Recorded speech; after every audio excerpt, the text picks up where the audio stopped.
Hey guys, tonight we're diving into the kind of bedtime story that comes with daggers behind smiles, kingdoms balanced on whispers, and seductive power moves that altered world history. This one's not for the faint of heart. You probably won't survive this if you were actually there. But hey, from the safety of your bed, you're good. Probably. So before you get comfortable, take a moment to like the video and subscribe, but only if you genuinely enjoy what I do here.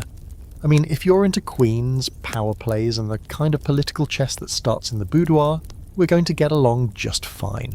Also, tell me in the comments, what city are you listening from? And what time is it there? I always imagine us scattered across the map, quietly falling asleep to the echoes of history. Now, dim the lights, maybe turn on a fan for that soft background hum, and let's ease into tonight's journey together. You are Cleopatra, the last active ruler of the Ptolemaic dynasty in Egypt. And yes, you speak multiple languages, wear eyeliner like armour, and navigate diplomacy like a world-class fencer. The year is 48 BCE, and your throne is dangling by a thread thanks to a family feud with your brother, who also happens to be your co-ruler and technically your husband. Ancient royalty, am I right? You've just rolled yourself into a carpet, yes, an actual carpet to sneak past enemy lines into the palace at Alexandria.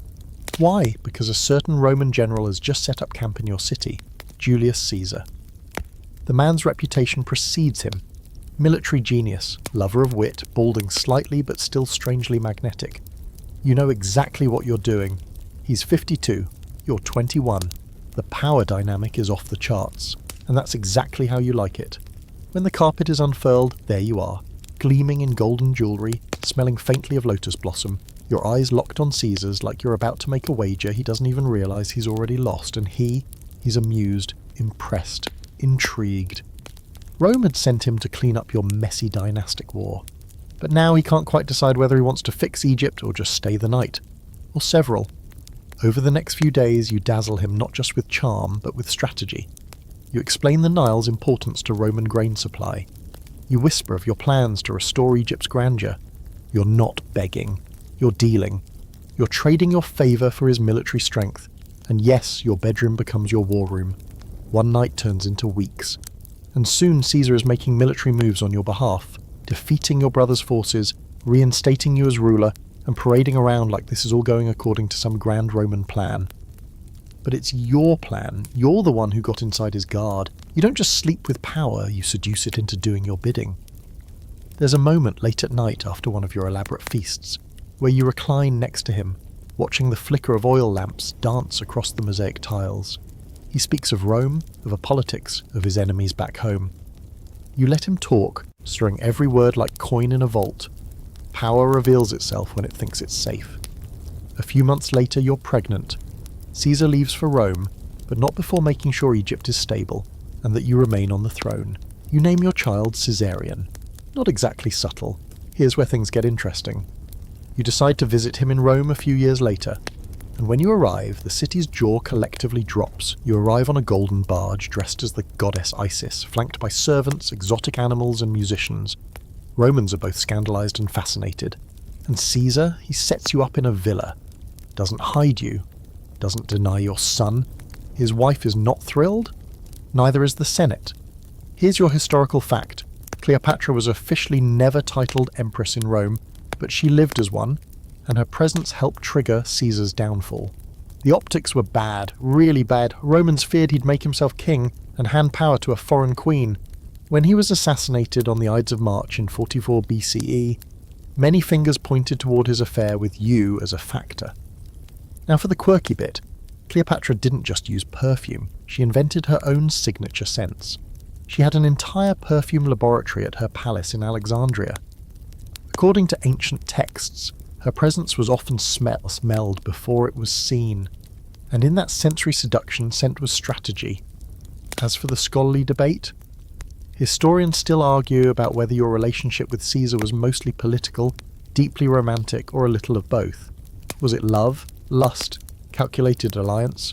Probably a cocktail of all three, heavy on the ambition, with a twist of legacy. In any case, when Caesar dies, you don't collapse. You pivot, hard. You pack up, sail back to Egypt, and start preparing for your next power play. A new Roman strongman is rising from the ashes of Caesar's murder. His name? Mark Antony. But that's a story for tomorrow night, or maybe just the next section.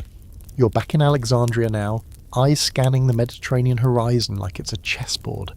Caesar is dead, Rome's in chaos, and your baby boy Caesarion, barely walking, is the last living link to a murdered dictator. You're not mourning, you're calculating, because power never sleeps, and you've just received word that Mark Antony, Caesar's protege, is calling in rulers from across the region.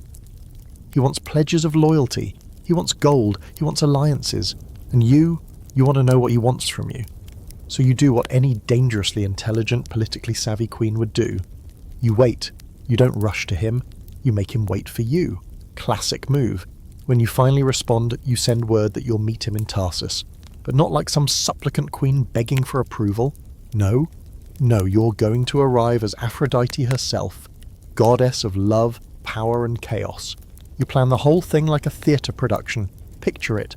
You're sailing up the Cydnus River on a golden barge with silver oars, purple sails billowing in the wind, scented with rose and cinnamon.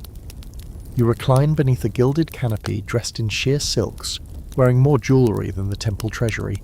Musicians play, dancers sway, and your servants scatter flower petals onto the water like confetti.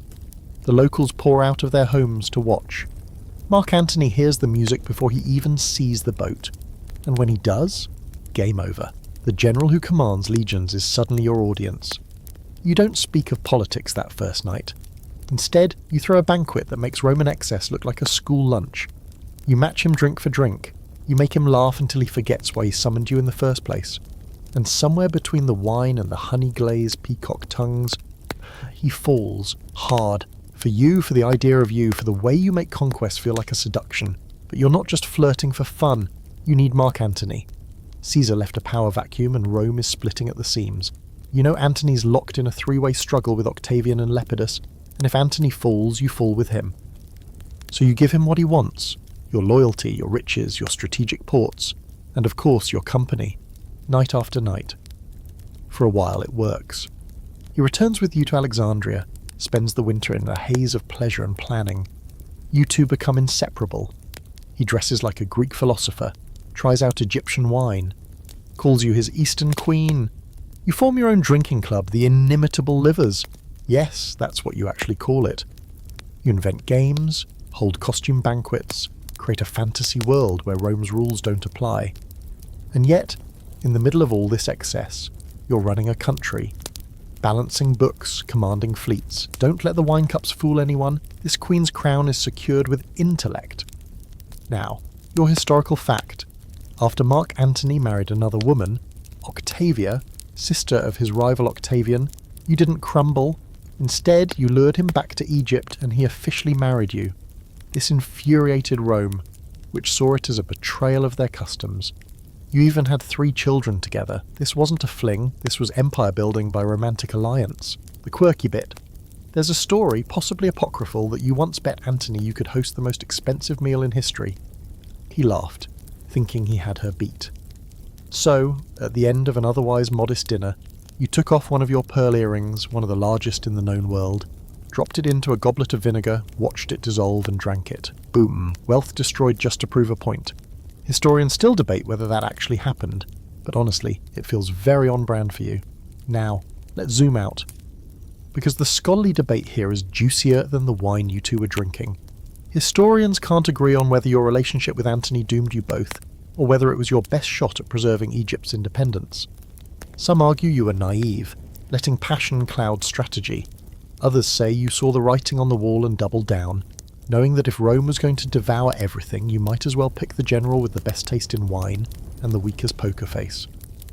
But the alliance triggers the final act. Octavian begins a propaganda campaign, painting you as a wicked seductress manipulating Antony like a puppet. He reads Antony's will to the Senate, allegedly revealing that Antony planned to give Roman lands to your children. The outrage is nuclear. Rome declares war, not on Antony, but on you. Octavian knows the real threat isn't a Roman general gone rogue, it's an Eastern queen who dares to challenge Rome's dominance. You and Antony gather your forces. It's war now, and it all builds toward the Battle of Actium, where Roman ships face off against your combined fleet in a smoky sea-churning showdown. But that's getting ahead of ourselves. Tonight, you lie in bed, Antony asleep beside you. The scent of lotus and myrrh curling through the air. You think about your next move. You've bet your life, your crown, your children, and your empire on love, or at least the weaponization of it. There's no going back now. Either you both win, or you both fall. Spoiler alert, Rome doesn't like to share. The sun slices through the curtains of your palace chamber like a blade. Sharp, golden, and utterly unforgiving. You blink into the light, your body still tangled in silk sheets and the ghost of last night's wine. The war is coming. You feel it in your bones, in the way the servants walk a little faster, their eyes darting like fish in shallow water. And Mark Antony? He's pacing the length of the corridor again, barking orders to generals who no longer look at him like a god. They look worried. They should be. You're Eleanor now, Eleanor of Aquitaine. And unlike Cleopatra, your weapons are not incense and pearls. Yours are bloodlines, land, language, and the art of turning kings into stepping stones. The year is 1152, and you've just divorced the King of France. That's right. Divorced. Not exiled. Not beheaded. Just walked out. Bold move in a time when women were considered property. But you've always been more lioness than lady. Born to the Duchy of Aquitaine, one of the richest territories in Europe, you've been surrounded by courtly love, troubadours, and intrigue since you could walk. At 15 you married Louis VII and became Queen of France. Sounds dreamy until you remember he's more monk than monarch. You follow him on a disastrous crusade where the only thing more misguided than the military strategy is his jealousy over your charisma. Men follow you. Women adore you. Even Saladin's forces seem vaguely impressed. Louis, meanwhile, grows more suspicious by the mile. Eventually the marriage dissolves, officially due to lack of a male heir, unofficially because he couldn't stand the heat radiating off you. And what do you do to around embroidering sadness into a handkerchief? Please, you head south, gather your court, and within months you're being wooed by none other than Henry Plantagenet, the future Henry VI of England. He's 10 years younger, brash, red-haired, smells like leather and ambition. You like him. Not in the fluttery poem-scribbling way. You like him the way a tactician likes a powerful chess piece. You marry him, shocking both courts, and suddenly, you're not just the former Queen of France, you're the soon-to-be Queen of England and the ruler of vast French territories in your own right. This isn't a love story. This is a hostile takeover dressed in wedding robes. Together, you and Henry forged the Angevin Empire, an unholy sprawl of English and French lands that stretches from the Scottish border to the Pyrenees. And while he swings his sword around conquering things, you're at home building courts, raising your children, many of whom will eventually rebel, and promoting poetry, chivalry, and the kind of court culture that makes nobles flock to you like moths to a flame. Historical fact time. Eleanor wasn't just royalty. She was a cultural engine. She patronised the arts, redefined courtly behaviour, and helped codify the romantic ideals that still echo through literature today. That whole knight in shining armour worshipping a noble lady trope, that was born in your court. But here's the fun, quirky bit. You once disguised yourself to sneak into a tournament, not because you weren't allowed, because you wanted to judge the knights anonymously. You wanted to see who was the best without all the bowing and flattery. No one expects a queen to show up in armour, but there you were, blending into the chaos, laughing behind your visor. Of course, this golden age doesn't stay golden. Henry starts keeping mistresses. One in particular, Rosamund Clifford, becomes infamous. There are rumours, totally unconfirmed but irresistibly juicy, that you poisoned her, that you found her hidden garden tower, unlocked it with a poisoned key and offered her a choice between dagger or drink. Most historians scoff, you roll your eyes. Honestly, if you were going to kill a mistress, you'd do it with more flair. But here comes the scholarly debate. Were you really a rebel queen who stirred your sons to war against their father? Or were you just trying to preserve your influence as Henry grew increasingly tyrannical? When your sons, Richard, Geoffrey, and the infamously weak John, rebel against their father, the chronicles blame you. Henry throws you in prison, where you'll stay off and on for 16 years. 16 years. That's longer than some people live. You spend your days reading, plotting, staying sharp. You're not forgotten. You're a prisoner, yes, but a queen nonetheless. And when Henry dies, it's you who gets the last word. Your favourite son, Richard the Lionheart, becomes king and you are released. Not just released, restored. You ride again at court. You help manage Richard's kingdom while he's off crusading. You arrange marriages, negotiate treaties, and when Richard is captured in Austria, you personally raise the ransom and go to fetch him. Picture that, a 70-something queen galloping through Europe like a diplomatic juggernaut. Tonight, as you sit by the fire in your later years, draped in velvet, hair gone silver, but your eyes still sharp, you reflect on your legacy. 2 kings, 1 empire, dozens of songs and poems about you. You shaped Europe through marriage, war and sheer will. You didn't just sleep with power, you birthed it, fought it, outlived it. And now, you're resting. For the moment. The damp stone walls echo with the soft padding of your velvet slippers, and every step feels like a warning bell. You're Isabella of France now, yes, that France, and your kingdom is England, whether or not your husband wants to admit it. The year is 1326, and the crown rests uneasily on the head of a king who's more interested in his favourites than in running a realm. Your patience is wearing thin. Actually, no. Let's be honest, you're done playing nice. You were married to Edward II at the age of 12, the daughter of France's most powerful monarch, and the sister of future kings. Your marriage, like most royal arrangements, was political, a symbol of peace between 2 famously bickering nations. At first, you played your role well. You smiled, you dined, you bore him children, including the boy who would become Edward III. But something was always off, wasn't it? Edward had a habit, well, more like an obsession, with men who didn't just occupy high places in his court, they took up residence in them. First there was Piers Gaveston, then came Hugh Despencer the Younger, both showered with gifts, power, influence. You, cast aside, politely at first, then with venom. When Despencer rose to power, your life shifted from glittering banquet halls to cold corridors and guarded movements. You were watched. Your household was dismantled, your jewellery taken. Edward had made his choice, and it wasn't you, but you weren't some trembling flower waiting for rescue. You had royal blood and a heart full of fire, and crucially you had a reason to act. Your son. You couldn't let him grow up in a court ruled by Despencer's arrogance and Edward's spineless loyalty. So you played the long game, you waited, you wrote letters, you made quiet visits to foreign courts, and then, finally, you left. The official story? You went to France in 1325 to negotiate with your brother, King Charles IV, on Edward's behalf. The real reason? You were staging a coup, quietly, in heels. You refused to return until Despencer was removed from power. Edward refused. You shrugged and moved forward. Then came him, Roger Mortimer, an English earlman turned traitor who'd escaped the Tower of London and was hiding in France.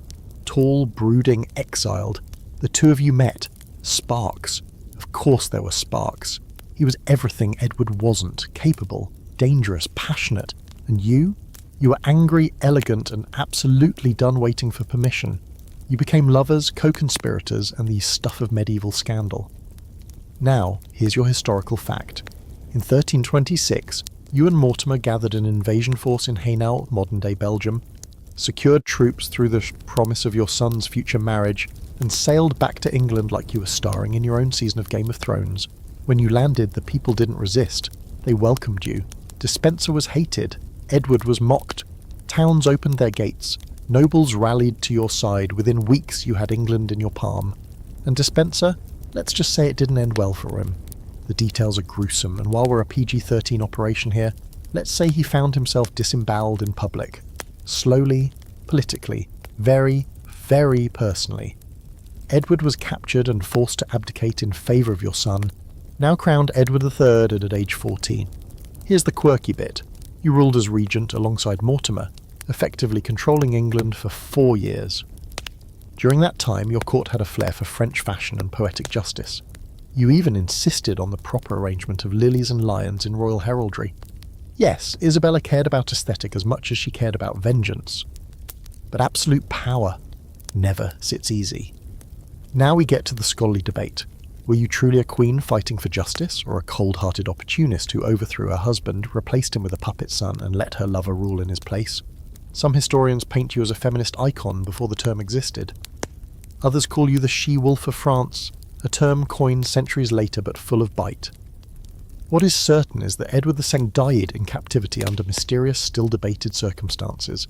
Was it natural causes? Was he murdered at your order? Or was it, as some truly bonkers medieval rumours claimed, a red-hot poker?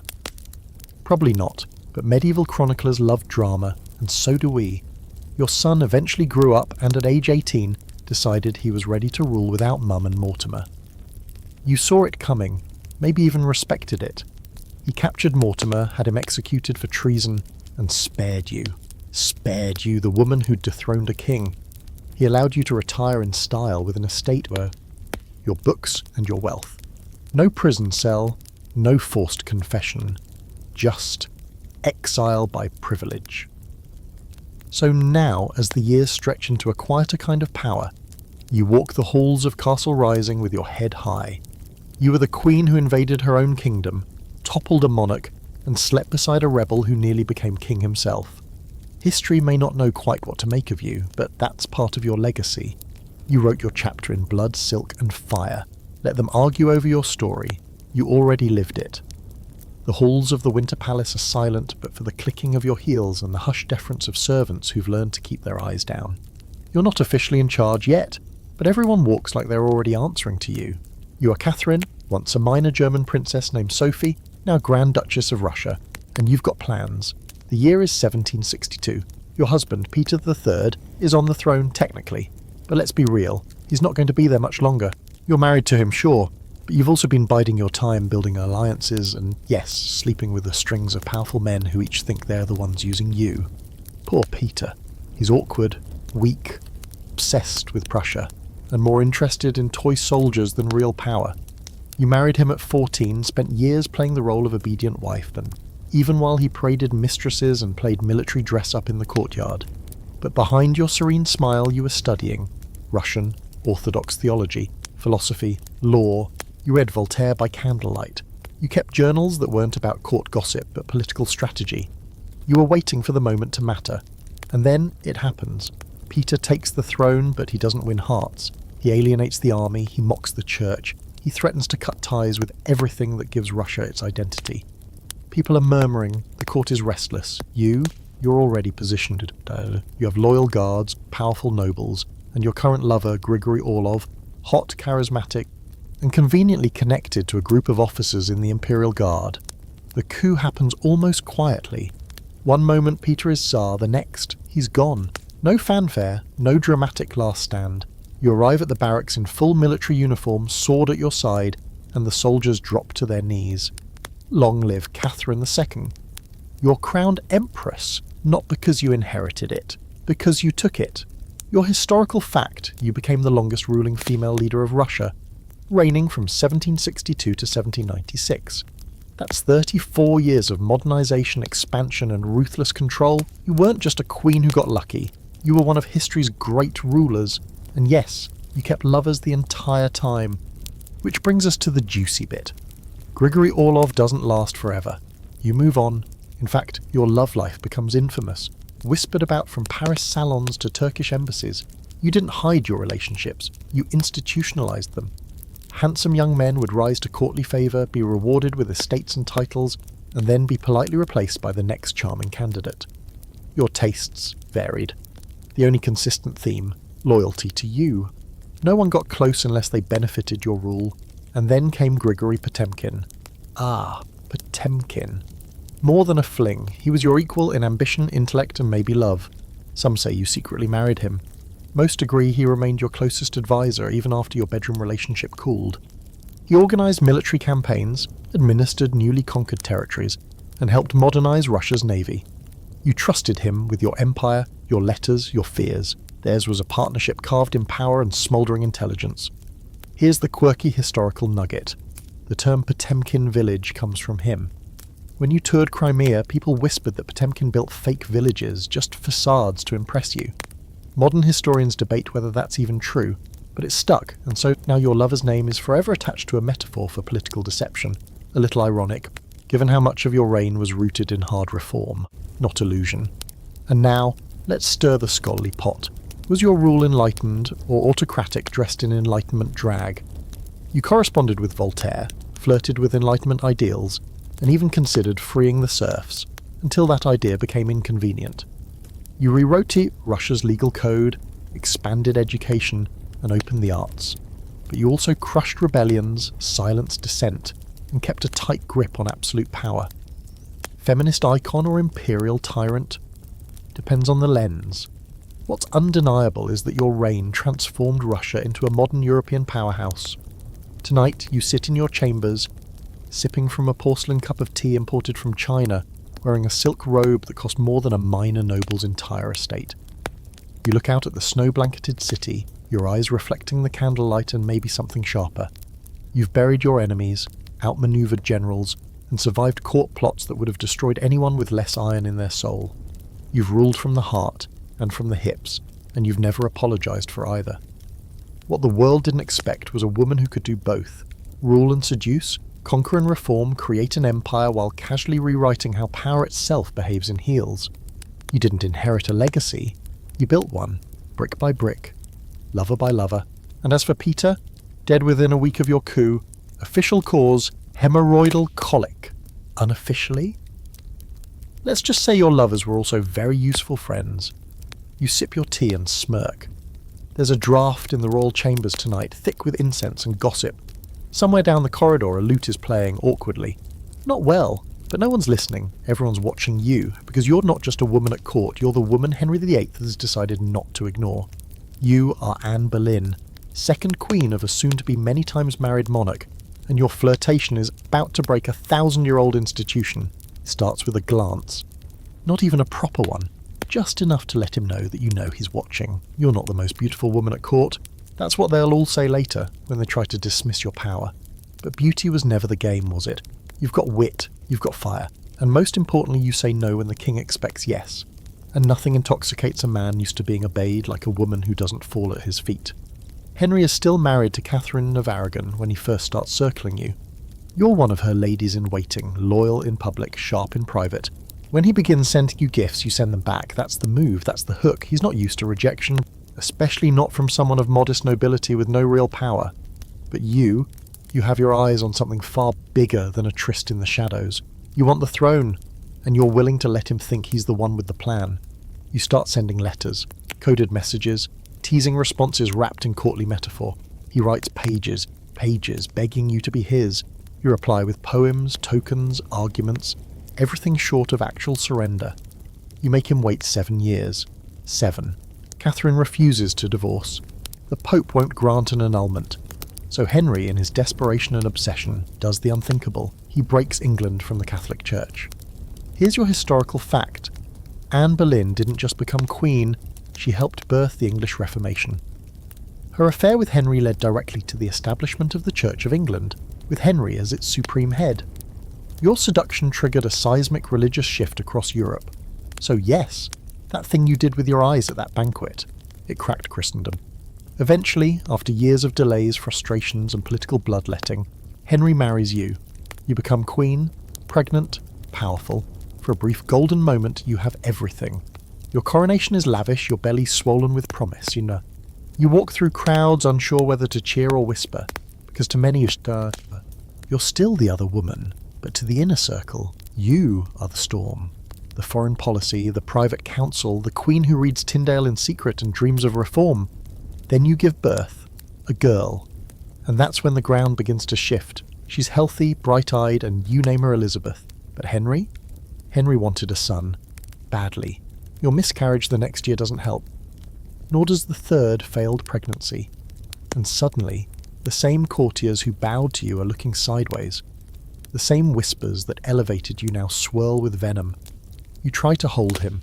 You fight, cleverly at first, then more desperately. You flirt with danger by having opinions in public. You argue with his advisors. You underestimate how badly he needs a male heir, and how easily his affections drift.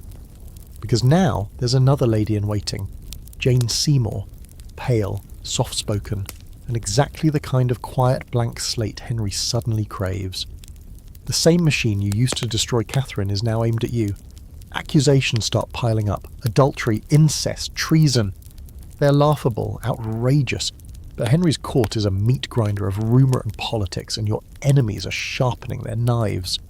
You're arrested, dragged to the Tower of London, still insisting on your innocence. You say goodbye to your daughter, just a toddler, knowing you'll never see her again. The quirky bit, On the morning of your execution, you're calm, graceful even. You request a French-style sword instead of an axe. Always a touch of elegance, even at the end. You kneel, not begging, but composed, and when the blade falls, the air in the crowd doesn't move. It's not shock, it's awe. You died with more dignity than half the men who put you there. Here's the ongoing debate. Were you a religious reformer who nudged Henry toward Protestantism? A political genius caught in her own trap? Or just a woman who dared to want too much? Some see you as an early feminist using the only tools women had at the time: wit, charm, and the seduction of possibility. Others call you a manipulative opportunist who played a long game and lost, but none of that matters as much as what you left behind, Elizabeth. The girl Henry dismissed becomes one of England's greatest monarchs, and she inherits not just your crown, but your fire. Your legacy isn't in how you died, it's in who lived because you did. Tonight, your ghost paces the tower halls with silk trailing behind, not in torment but in triumph. They tried to erase you, but they couldn't, because you weren't just the woman who bedded a king. You were the one who made him destroy an empire for the privilege. The garden outside is blooming, but inside the chateau it's always autumn. Cool, golden, a little bit melancholy. You don't mind, you're Diane de Poitiers, and you understand how to make time linger. You wear it like perfume, like the pearls strung across your pale neck, like the whispers that follow you through the court of France. Let them talk. Let them clutch their rosaries and clutch their husbands. You are mistress to the king, and not just any king, Henri there. And this isn't just an affair. It's a dynasty, and you're shaping it one slow, deliberate step at a time. Let's rewind. You're in your early 30s when you meet Henri. He's 15, yep, barely a man, awkward, nervous, shoved aside by his father, Francois, in favour of flashier airs. But you see something in him. Not lust at first, focus. Potential waiting to be sharpened, and so you begin to mould him, quietly, carefully. You become his confidant, his tutor in more than just courtly etiquette. They'll call you his lover later, scandalise it all, but what you were first was his architect. When Francois dies and Henri becomes king, it's not Catherine de Medici, his official wife, who has his ear. It's you. You, Diane, are the one he turns to, and he doesn't hide it. He gives you Château de Chenonceau, an opulent palace stretched like a dream across the River Cher. Catherine is given nothing until you die, and even then, she only gets Chenonceau because she forces it out of your estate. Your historical fact, Diane de Poitiers held more political influence than almost any other royal mistress in French history. She was entrusted with official documents, advised on court appointments, and controlled significant financial resources. She even signed letters as Henri's lover, a title not a secret. You dressed in black and white, your signature colours, like a walking emblem of power and mourning, your hair powdered, your gowns immaculate. You bathed in cold water every morning, drank gold-infused elixirs, and carried yourself like you were centuries ahead of your time. The court whispered that you'd made a pact with alchemy or with time itself to stay forever beautiful. You just smiled and poured another cup of wine. Henri adored you. He had children with Catherine, of course, it was his duty. But emotionally, spiritually, strategically, he belonged to you. It was you he trusted with state secrets, who managed his image, his household, even his wardrobe. You kept him balanced, ambitious, and when necessary, ruthless. You were not the soft, retiring mistress. You were the power behind the polished armour. And Catherine? Oh, she burned. Not openly. No, she played the long game too. She watched, learned, adapted. But during Henri's reign, she stayed in the background, forced into the margins while you signed royal edicts and stood beside her husband at public events. You were queen without the crown, and you wore that role like silk. Now for the quirky fact. Diane was an early champion of health routines. Beyond her cold water obsession, she believed in vigorous horseback riding, moderate wine consumption, and avoiding rich foods. Basically, she would have crushed the wellness influencer scene if Instagram existed in the 1500s. Then came the tournament. Henri, ever the romantic, rode in your honour during a joust in 1559. He wore your colours, your initials intertwined with his on his armour. But fate has a flair for irony. A splintered lance pierced his eye, and 10 days later, he was dead. And just like that, the sun set on your reign. Catherine finally stepped out of the shadows. She seized Chenonceau, forcing you to trade it for a far lesser estate. She ordered your correspondence seized, your influence erased. She wore mourning black like a badge, but beneath it, her revenge bloomed like spring. Now here comes the scholarly debate. Was Diane a true power broker, or just a figurehead of an infatuated king? Some argue she manipulated Henri like a master puppeteer. Others say she was his moral compass, helping to temper his more violent instincts and support the arts, education, and diplomacy. What's clear is this: France was never more stable under his rule than when your hand was guiding it, even from the shadows. You lived long after Henri's death, decades in more fact, but you never returned to court. You stayed in your quiet estate, surrounded by roses, sketches, and memories. You didn't need to fight for legacy. It had already taken root. Artists painted you as Diana, goddess of the hunt. Poets wrote of your grace, your restraint, your fierce elegance. You were never just the mistress. You were the muse of a king and an era.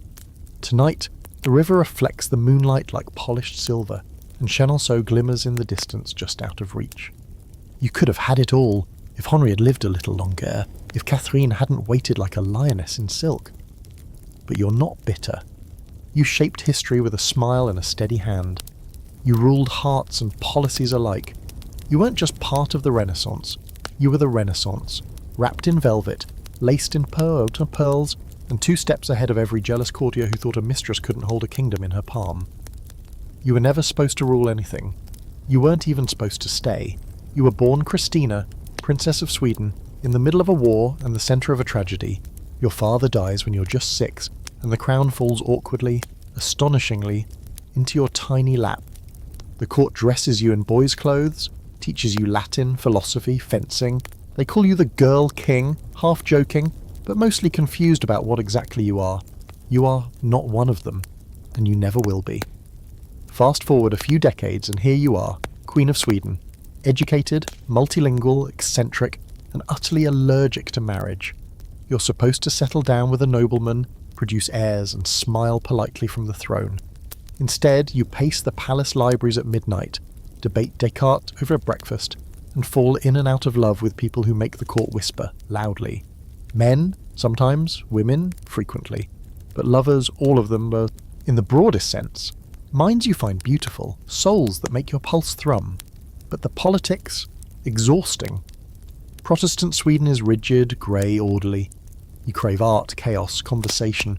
You turn your court into a salon of thinkers, poets, scientists, bourse, and the occasional alchemist who claims to talk to spirits. You collect paintings, commission operas, write essays about morality and the soul. You're a monarch by title, sure, but you're more philosopher queen than administrator. And the expectations pile up. You're supposed to marry your cousin, Carl Gustav. You refuse. You're supposed to expand the Protestant grip across Europe. You hesitate. You're supposed to be predictable, stable, and appropriate. But that's the one thing you've never been. So one day you decide you're done, really done. Your historical fact. In 1654, you abdicate the throne of Sweden. Abdicate. Voluntarily. In an era when queens are murdered for sneezing out of turn, you hand back your crown and say, "Thanks, but I'm going to go reinvent myself to ya." You cut your hair, dress in men's clothes, and ride out of Stockholm like a storm leaving port. And where do you go? Rome. Because if you're going to be controversial, you might as well do it with flair. You convert to Catholicism, secretly at first, then gloriously, and arrive in the Vatican like a comet. The Papal States don't know what to do with you.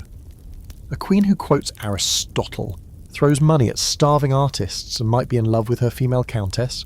Welcome to 17th century Italian scandal. Here comes the quirky bit.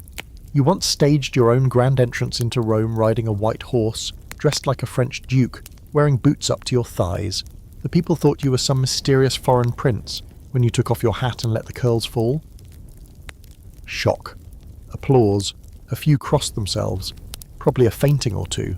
In Rome, you become something new. Not queen, not exile, idea. You host salons, you champion artists like Bernini, you discuss theology with popes. You casually have flings with cardinals and actresses. And when questioned, you smile like a woman who has never, even once, cared what others think. And now for the scholarly debate. Was your abdication political, religious, or romantic? Some claim you left because of your secret Catholic leanings. Others say it was disillusionment with power itself, that you saw the throne as a cage, not a crown. Still others speculate it was about love, identity, freedom, that being queen meant denying too many pieces of who you were. Either way, your life after abdication is anything but quiet. You write plays, negotiate treaties, dabble in espionage. You even try to reclaim the throne of Naples at one point, unsuccessfully, but with drama. And through it all, you defy categorization. Woman, man, queen, philosopher, Catholic, iconoclast, you're all of them and none. Toward the end, your letters become more introspective. You speak of longing, of loneliness, of the weight of being both remembered and misunderstood. You die in Rome in 1689, surrounded by books, relics, and rumours. And in a move few monarchs could dream of, you're buried in St. Peter's Basilica, one of only 3 women in history to receive the honour. Tonight, the candlelight in your Roman villa flickers against the marble busts you collected, the walls lined with oil paintings and scattered manuscripts. Outside, the city breathes softly, ancient and indifferent. But your legacy still hums, in the space between woman and man, queen and exile, sinner and saint. You weren't made to sit still or to rule quietly. You were a comet with a crown and you chose to burn on your own terms. The air in Versailles tastes like spun sugar and secrets. Everywhere you turn, there's another powdered wig, another embroidered waistcoat, another conversation spoken just loud enough to be overheard. Welcome to the 18th century epicenter of French opulence and passive-aggressive warfare. You are Jeanne Antoinette Poisson, though you'll soon be known by a much shinier name, Madame de Pompadour, the mistress of King Louis XV. And let's be clear right now, you are not a side character in this story. You are the story. You weren't born into nobility, far from it. You were born in Paris, the daughter of a not-so-legitimate financier, and a mother with just enough social manoeuvring skill to get you noticed. You grew up with tutors, music, books, art lessons. Your mother believed you were destined for great things. She even took you to a fortune teller as a child who declared you would one day captivate a king. No pressure. Fast forward, and you've done just that.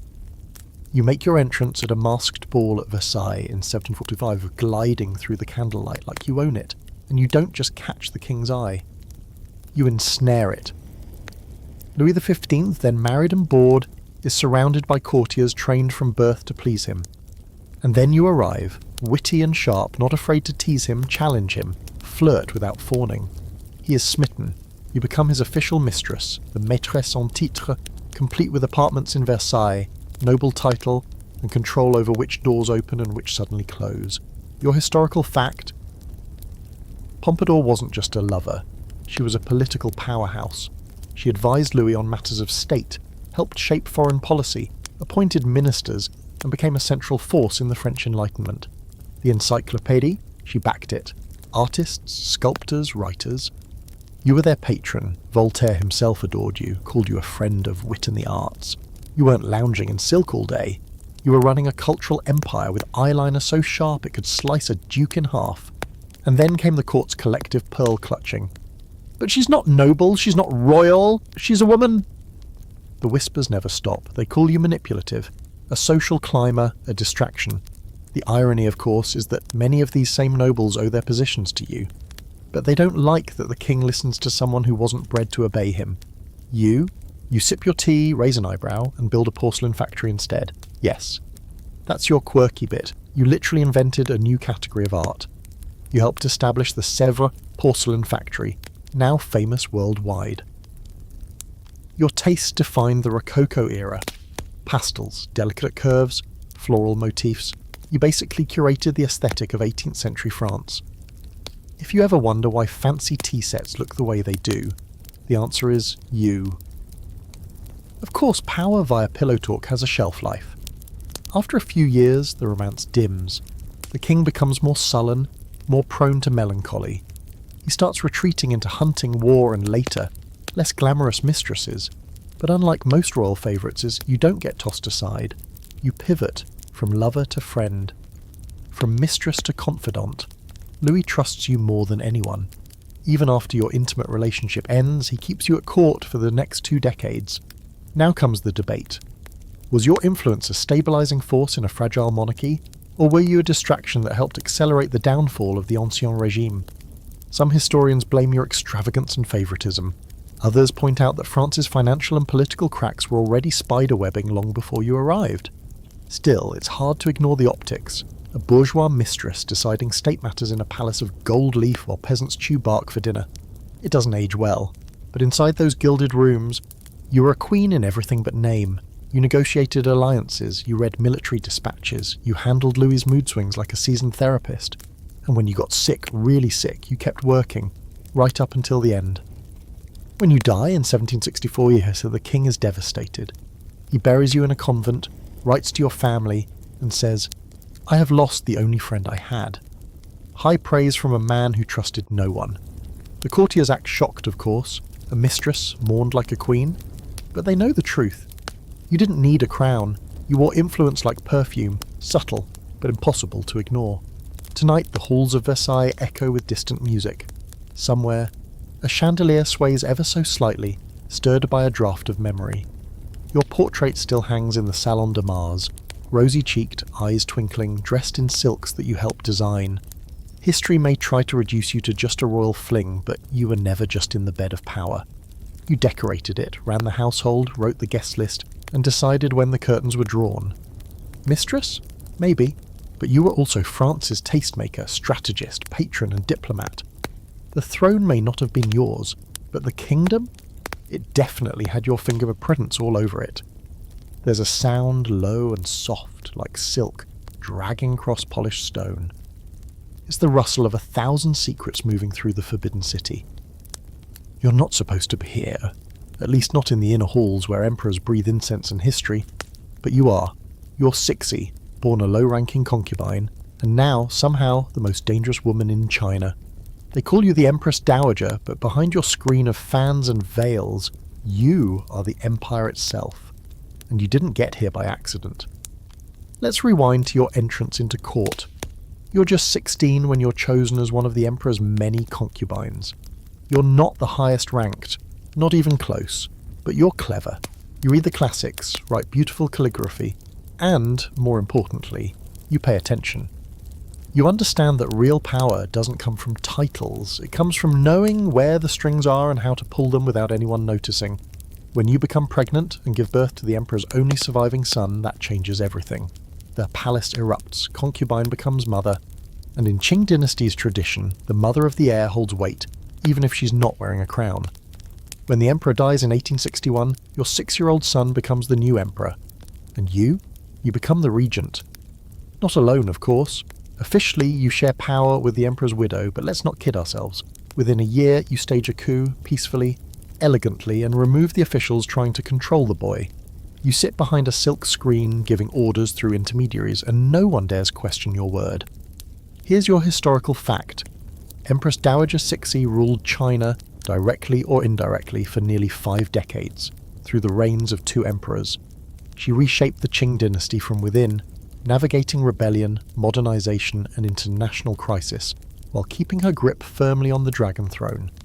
You were never officially Empress Regnant, but you might as well have been. Now let's talk about how you ruled. Not just ruled, but endured. You watched courtiers flatter, betray, and wither. You saw Western powers carve up pieces of China, missionaries arriving with smug smiles and cannon-backed gods. You navigated the chaos of the Taiping Rebellion, foreign invasions, and internal rot, and still you stayed.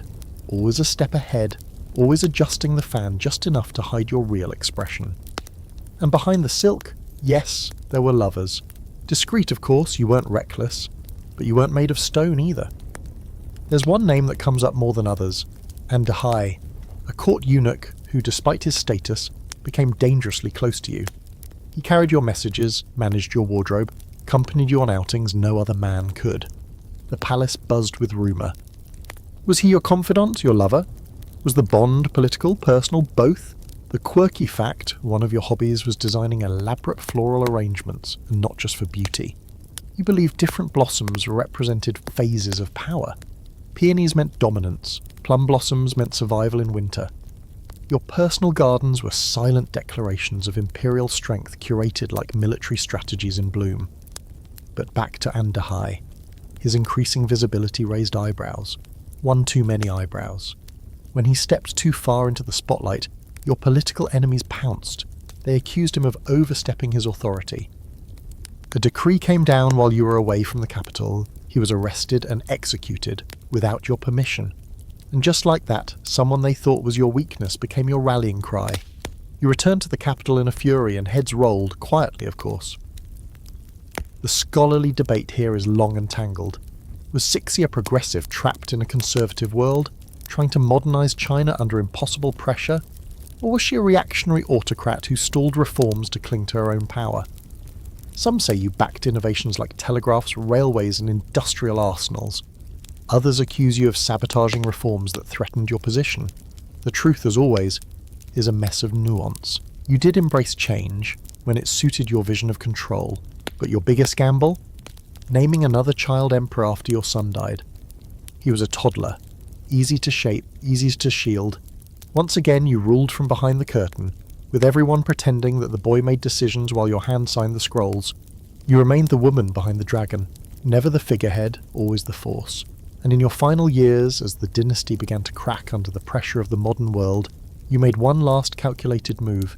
You ensured that your chosen heir would continue after your death. You didn't just fade out, you designed your own exit.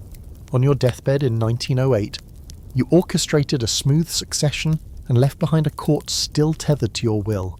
Tonight, the Forbidden City is quiet. Lanterns swing softly in the breeze, casting ripples of gold across the lacquered floors. The throne room is empty, but your spirit lingers, not as a ghost, but as a memory too sharp to vanish. The courtiers who once feared your fan now study your legacy with reverence and suspicion, unsure whether to praise or apologise. You were the concubine who took the reins of a crumbling empire and held them with silk-wrapped fists. The woman behind the curtain who never needed to wear a crown to command an empire. The empress who loved power, lovers, and peonies, all with equal precision. The gardens at Versailles don't bloom the same way anymore. Maybe it's the air, sweeter, heavier, or maybe it's you, drifting past marble statues with your silk skirts whispering over gravel. You are Marie Antoinette, Queen of France and lightning rod of everything the people have come to loathe. The court pretends to adore you. The mobs outside the palace gates are less subtle. You've been accused of 1,000 things, some true, many not. All of them sticky enough to ruin a reputation. But the one that always clings hardest, that you played your role not as queen, but as a very expensive distraction. You're an Austrian archduchess by birth. Young, bright, ambitious, and 15 years old when you're handed off like a diplomatic dowry to France's dauphin. It's not a love match. Louis Auguste is quiet, awkward, and more interested in locks and keys than in passion. You try to please him, to settle into the gilded tedium of court life, but it's a lot. Too much lace with too many eyes and not enough real conversation. So you find ways to cope. You laugh too loud, you gamble, you spend money. You lean into the theatre of your position like it's your own personal masquerade. And when you need comfort, you retreat to the Petit Trianon, a cosy palace within the palace, where you reinvent yourself as a pastoral goddess. You wear cotton muslin and play milkmaid with your friends, while the rest of the country stews in hunger and taxes. Here's your historical fact. Marie Antoinette was never the reckless libertine history painted her to be. Yes, she spent extravagantly and had questionable judgment, but she also commissioned hospitals, supported the arts, and tried, awkwardly, inconsistently, to understand the people's suffering. The phrase "let them eat cake" never left your lips. Total myth. But let's get to the gossip. The affair, or rather the rumour of it.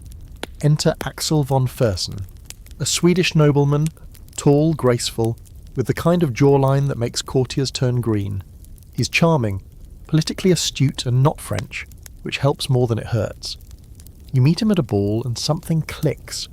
He sees you not as a symbol but as a person. A woman caught in a gilded cage with bars made of expectation. You write him letters, he writes you back. The tone grows intimate, personal, warm. Some letters are destroyed, some survive. Many are censored, redacted, their most vulnerable lines blacked out by cautious hands. The scholarly debate rages on. Were you lovers? Some historians swear yes. Others say the relationship, while deeply emotional, never crossed the line. But what's certain is this. Yes, sir, you trusted him. And when the revolution exploded, it was Fersen who helped plan your escape, the failed flight to Varennes. You, Louis, and the children disguised in peasant clothes, fleeing towards and safety. But the people recognized you. Or maybe just felt you. That queenly presence is hard to smother, even under a wool cloak. You were caught. Dragged back to Paris like trophies. Here's your quirky fact. In those final years before the storm truly broke, You threw a masquerade ball dressed as a shepherdess. Not a full gown and powdered wig, but a simple rustic outfit that scandalised half the court. They said you looked ridiculous, too casual, but you weren't mocking anyone. You were playing at freedom, pretending for one night that you could step outside the crown and just be someone else. But fantasy doesn't last. The revolution swells like a tide, and you become its scapegoat. The people don't just want reform, they want blood. They call you Madame Deficit. They accuse you of being a foreign spy, a traitor, even of incest. The trial is a circus. You stand before your accusers pale but poised, wearing a simple white dress and refusing to beg. When asked to explain yourself, you simply say, "If I have not replied, it is because nature itself refuses to answer such a charge made to a mother." And then comes the cart, the crowd, the blade. You ride to the guillotine standing tall, no tears, no collapse. You step carefully so as not to trip, and your last words are an apology to the executioner for stepping on his foot. The blade falls and the crowd roars, but something in the silence that follows feels heavier, as if even they sense that something irreversible has happened. Debate continues long after your death. Were you the shallow, callous villain of revolutionary pamphlets, or a woman trapped in a system crumbling beneath her powdered heels? Were you too Austrian, too extravagant, too human for a position that demanded a marble saint? Your daughter survives, lives in exile, and Versailles, your stage, becomes a relic. But tonight, in some distant memory of France, your silhouette still moves across the marble. You laugh softly, sip champagne, tilt your head toward the harpsichord. The candlelight catches the edge of your smile, the one you reserved for only a few, maybe for Fersen, maybe for yourself. You didn't understand the revolution, maybe you never could, but you understood feeling caged. And in your own way, with every silk ribbon and every secret letter, you had tried to leave the door ajar. You're standing on a theatre stage, but the curtains aren't velvet, they're political. The lights aren't footlights, they're the burning gazes of scandalised nobles and astonished ministers. You are Lola Montez, born Eliza Rosanna Gilbert. But nobody calls you that anymore. Not when Lola rolls off the tongue like the start of a fight or the middle of a fever dream. You've got Spanish lace, Irish blood, and the kind of raw magnetism that makes kings miscalculate. And tonight, you're about to take Bavaria for a spin. Let's back up. You're born in Ireland, but raised in India, schooled in England, and reinvented everywhere else. At 19, you skip out on a disastrous marriage and change your name to something exotic and spicy. Lola Montez, Spanish dancer. You head to the continent and start twirling through Europe, literally. You claim you're descended from Spanish nobility. You perform dances that are more sensuous struts than actual choreography, and the audiences, rapt, scandalised, hooked. But Bavaria is different. In 1846 you arrive in Munich, dripping with confidence, rumour, and just the right amount of attitude. You're 26. King Ludwig III is 60. He's obsessed with the arts, with romanticism, with freedom, and with you from the moment he lays eyes on you. You waltz into his world in tight corsets, cigarette in hand, eyes daring anyone to tell you no. And he doesn't. Not once. Your historical fact. Ludwig made you his official mistress and granted you the title Countess of Landsfeld. More than that, he gave you power. Actual, tangible political influence. You weren't just a pretty face at court, you were in the king's ear, pushing for liberal reforms, firing ministers, and even founding your own newspaper. Bavaria wasn't just watching, you were running the show. But here's the catch. You weren't subtle. You made enemies faster than you made costume changes. The court loathed you. The ministers plotted against you. The public, first amused, turned hostile. You walked Ludwig's halls with a riding crop, lashed your critics with both your tongue and your heels, and made it clear you knew the rules, and chose to break them anyway. Here's the quirky bit. Your most infamous moment wasn't in a ballroom or royal chamber, but in a university lecture hall. When students insulted your honour, probably more like rumours about your reputation, you barged into the class, brandishing your whip. One version of the tale says you challenged them all to a duel, another says you just cracked the whip and left the room. Either way, you turned scandal into legend. Of course, Ludwig's grip on the crown wasn't as tight as he thought. The 1848 revolutions rolled across Europe like a storm, and Bavaria wasn't immune. Students, nobles, and even commoners took to the streets. Protesters held signs reading, "Out with the dancer." You became a lightning rod again. Only this time there was no state curtain to hide behind. Ludwig was forced to abdicate, and you were exiled, gone overnight, your title stripped, your palace doors slammed shut, and yet you never slowed down. After Bavaria, you launched a second act, lecture tours in the United States and Australia. That's right. You went from royal mistress to motivational speaker. You spoke about beauty, morality, charm and self-control with the same mouth that once whispered rebellion into a king's ear. The irony that never lost on anyone, least of all you. In San Francisco, you took to the stage with drama and flair, even while newspapers compared you to a fallen comet. In Melbourne, you attracted both adoring fans and egg-throwing skeptics. You kept going. Always. Now, the scholarly debate. Was Lola Montez a proto-feminist who defied society's rules to live on her own terms, or a reckless opportunist who used seduction like a blunt weapon? Some say you were a revolutionary spirit ahead of your time. Others claim you burned every bridge you ever crossed. Either way, no one forgets you. And isn't that the point? Your final years are quieter but no less tragic. You turn inward. You write. You teach. You grow sick. Possibly syphilis, maybe heart disease. In 1861, at the age of 40, you die in New York. No king at your bedside, no palace, just silence. But even in death, you're not ordinary. The papers mourn the loss of the infamous Lola Montez, as if fame itself were your first and final love. Tonight, in the echo of a dimmed opera house or the chill hush of a German winter, your heels still clicks. Somewhere, a fan snaps shut. A curtain flutters. You weren't a queen by birth or decree, but for a time, the crown bowed to your chaos. You lit up a throne, set fire to convention, and danced over the ashes in heels sharpened by scandal. And maybe, just maybe, no one ever really stopped watching. The scent of oranges hangs in the air like memory, sharp and sweet. The streets of post-revolutionary Paris are still soaked in blood and ambition, but inside the Tuileries Palace, things are starting to glitter again. There's music, laughter, velvet draped over everything, and you are Josephine Bonaparte, born Marie-Josepha Rose Tacher de la Padrie, Creole daughter of a minor colonial family, widow of a guillotined aristocrat, and now the obsession of a short-driven, volcanic man with the power to remake Europe, Napoleon Bonaparte. The first time you meet him, he's not yet an emperor. He's not even a household name, just a fast-rising general with bad handwriting and a voice like a cannon with laryngitis. You're 6 years older, far more experienced and miles more polished. You've survived the French Revolution, navigated its terror with grace and luck, and you've come out of it still smiling. You've had lovers, yes, and debts and enemies, but you've also cultivated something even more precious, presence. And Napoleon? He falls hard, ridiculously hard. He writes you letters that drip with obsession, lines like, "I wake consumed with thoughts of you. The memory of last night's kisses still lingers on my lips." You don't reply for days. That's the game. You call him Bonaparte with a shrug, while he signs his notes, "Your faithful husband," before you even agree to marry him. When you finally do, in 1796, it's civil, private, rushed. He gives you a ring engraved with "To Destiny." It feels like the kind of gesture that promises fireworks or total ruin. Turns out it's both. Here's your historical fact. Josephine was crowned Empress of the French in 1804 by Napoleon himself, except he didn't place the crown on her head.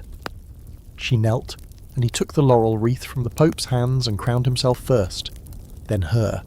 Because even in love, Napoleon made it clear he was the empire. You were the grace note. But oh, how you played your part. You transformed the French court from blood-stained austerity into elegance and splendour. You revived fashion. You made silks popular again. Jewels, high-waisted gowns, elaborate hairstyles with names like Inspiration from the Storm. You were never just wearing style. You were inventing it every time you walked into a room. Women copied you, men watched you, and you used every flutter of your fan to steer gossip, alliances, and favours. Then there's the quirky bit, your obsession with roses. You cultivated an entire rose garden at Château de Malmaison, imported exotic species, and even helped fund plant expeditions. You insisted on fresh-cut roses daily, and your name now lives on in dozens of cultivars. The Josephine rose isn't just a flower, it's a declaration in bloom. But beneath the tulle and perfume, cracks were forming. You had children from your first marriage, Eugène and Hortense, but not with Napoleon. That's the problem. No heir. He tries to be patient, but his ambition has no time for infertility. Rumours swirl. He has affairs. You have yours. Still, he loves you. He calls you his lucky star. He believes, truly believes, that without you his victories would collapse. And for a while, that's true. But politics have no room for sentiment. By 1809, he tells you the unthinkable. He must divorce you. Not because he's stopped loving you, but because France needs an heir. You beg. He cries. They say he wept openly during the council session. You agree to it ultimately. Because you understand what he never could. You were never just a queen. You were the curtain that softened his edges, the polish that made his empire look like art instead of conquest. Here's where historians still argue. Did you love him? Or did you love the idea of surviving alongside him? Some say you were cool, manipulative, calculating.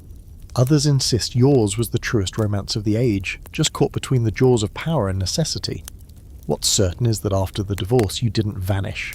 Napoleon gave you a title, Duchess of Navarre, and enough land to remain influential. You kept hosting salons, you kept tending your roses, and when he was exiled the first time, he wrote to you, still calling you his beloved Josephine. When he escaped Elba and returned for the 100 Days, you weren't there. You died just before, in 1814, of pneumonia, after a walk in the rain. Heartbroken, possibly, but also satisfied. You had held the heart of the man who held Europe in his fist. And even after he married an Austrian duchess and fathered a son, it was your name he supposedly murmured on his deathbed. Tonight, the roses in Malmaison sway gently in the night breeze, the moonlight catching on petals the colour of faded love letters. Inside, your portrait still hangs, neckline scandalously low, expression unreadable.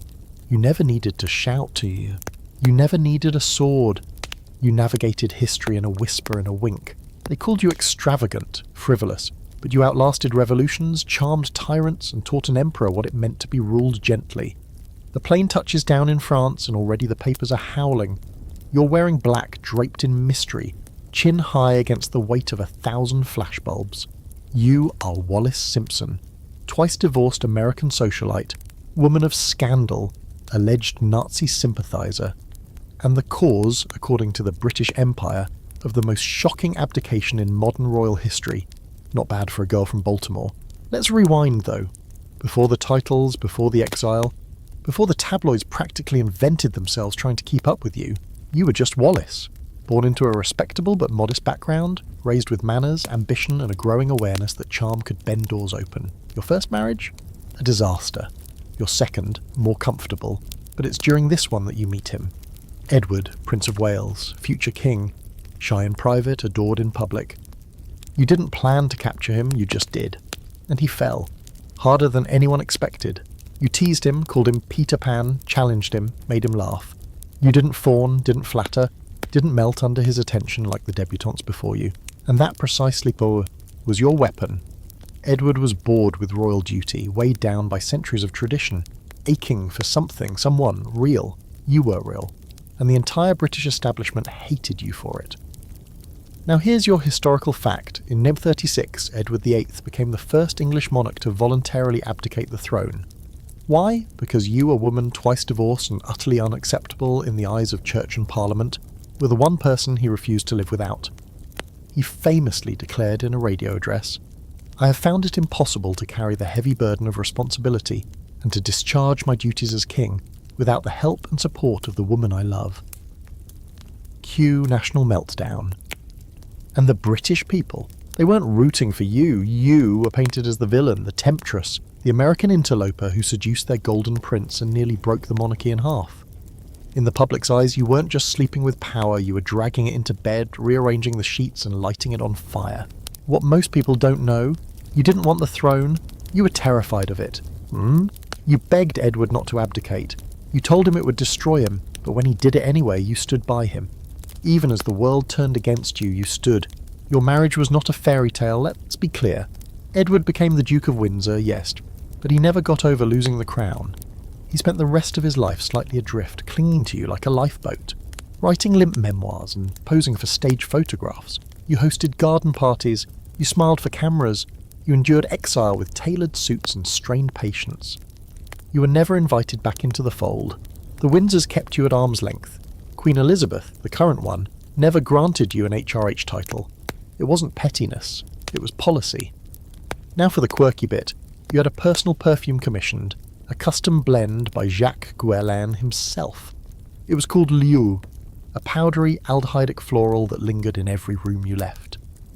People claimed they could smell you before they saw you. You made elegance your armour, fashion your battle cry. You once said, "You can never be too rich or too thin," a line both iconic and deeply problematic, but also very you. Let's dip into the scholarly debate. Were you a romantic heroine or a social climbing manipulator? A woman caught in a royal system too rigid to bend, or someone who played with fire and dragged a monarchy into the flames with you? Some see you as a proto-celebrity, the first woman to turn scandal into global fascination. Others accuse you of coldness, self-interest, and even a touch of treason, especially given those awkward photos of you and Edward shaking hands with Hitler in 1937. That meeting? Infamous. You were touring Germany. Officially out of curiosity. Unofficially, well, history has not been kind. Some say you were simply naive, caught in the optics of the moment. Others say Edward harboured dangerous sympathies and that you, knowingly or not, stood beside him. Either way, the damage was done. By the time war broke out, the British government was deeply suspicious. Churchill packed Edward off to the Bahamas as governor. A royal slap on the wrist dressed up as a diplomatic posting. And you? You went with him, of course, dutiful, impeccably dressed, radiating just enough frost to crack glass. In exile, you hosted parties, collected art, and maintained a sharp tongue. When asked about your legacy, you said, "I am and always will be misunderstood." And maybe that's true. Maybe you were a woman caught between love and legend, scandal and survival. Or maybe you simply made the one choice women of your era weren't supposed to make. You picked your own path and made the king follow you. You outlived Edward by 14 years. After his death in 72, you retreated deeper into silence.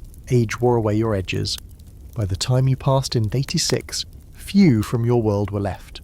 You were buried beside him in Frogmore, Windsor. Not far from the family who had spent a lifetime keeping you out.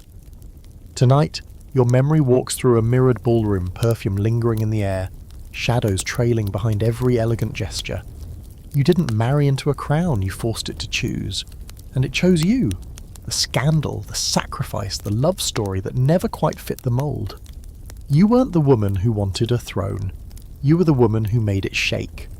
The carpets are Persian, the ceilings are gold-leafed, and the air in the palace sits heavy with jasmine and expectation.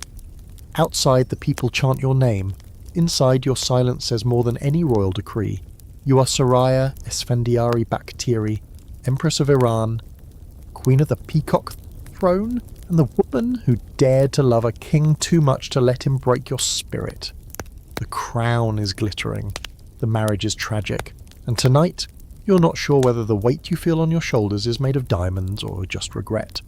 You're born in 32 in Isfahan to an Iranian father and a German mother, a mixed heritage that places you somewhere between East and West, between tradition and rebellion, between being stared at for your beauty and dismissed for your origins.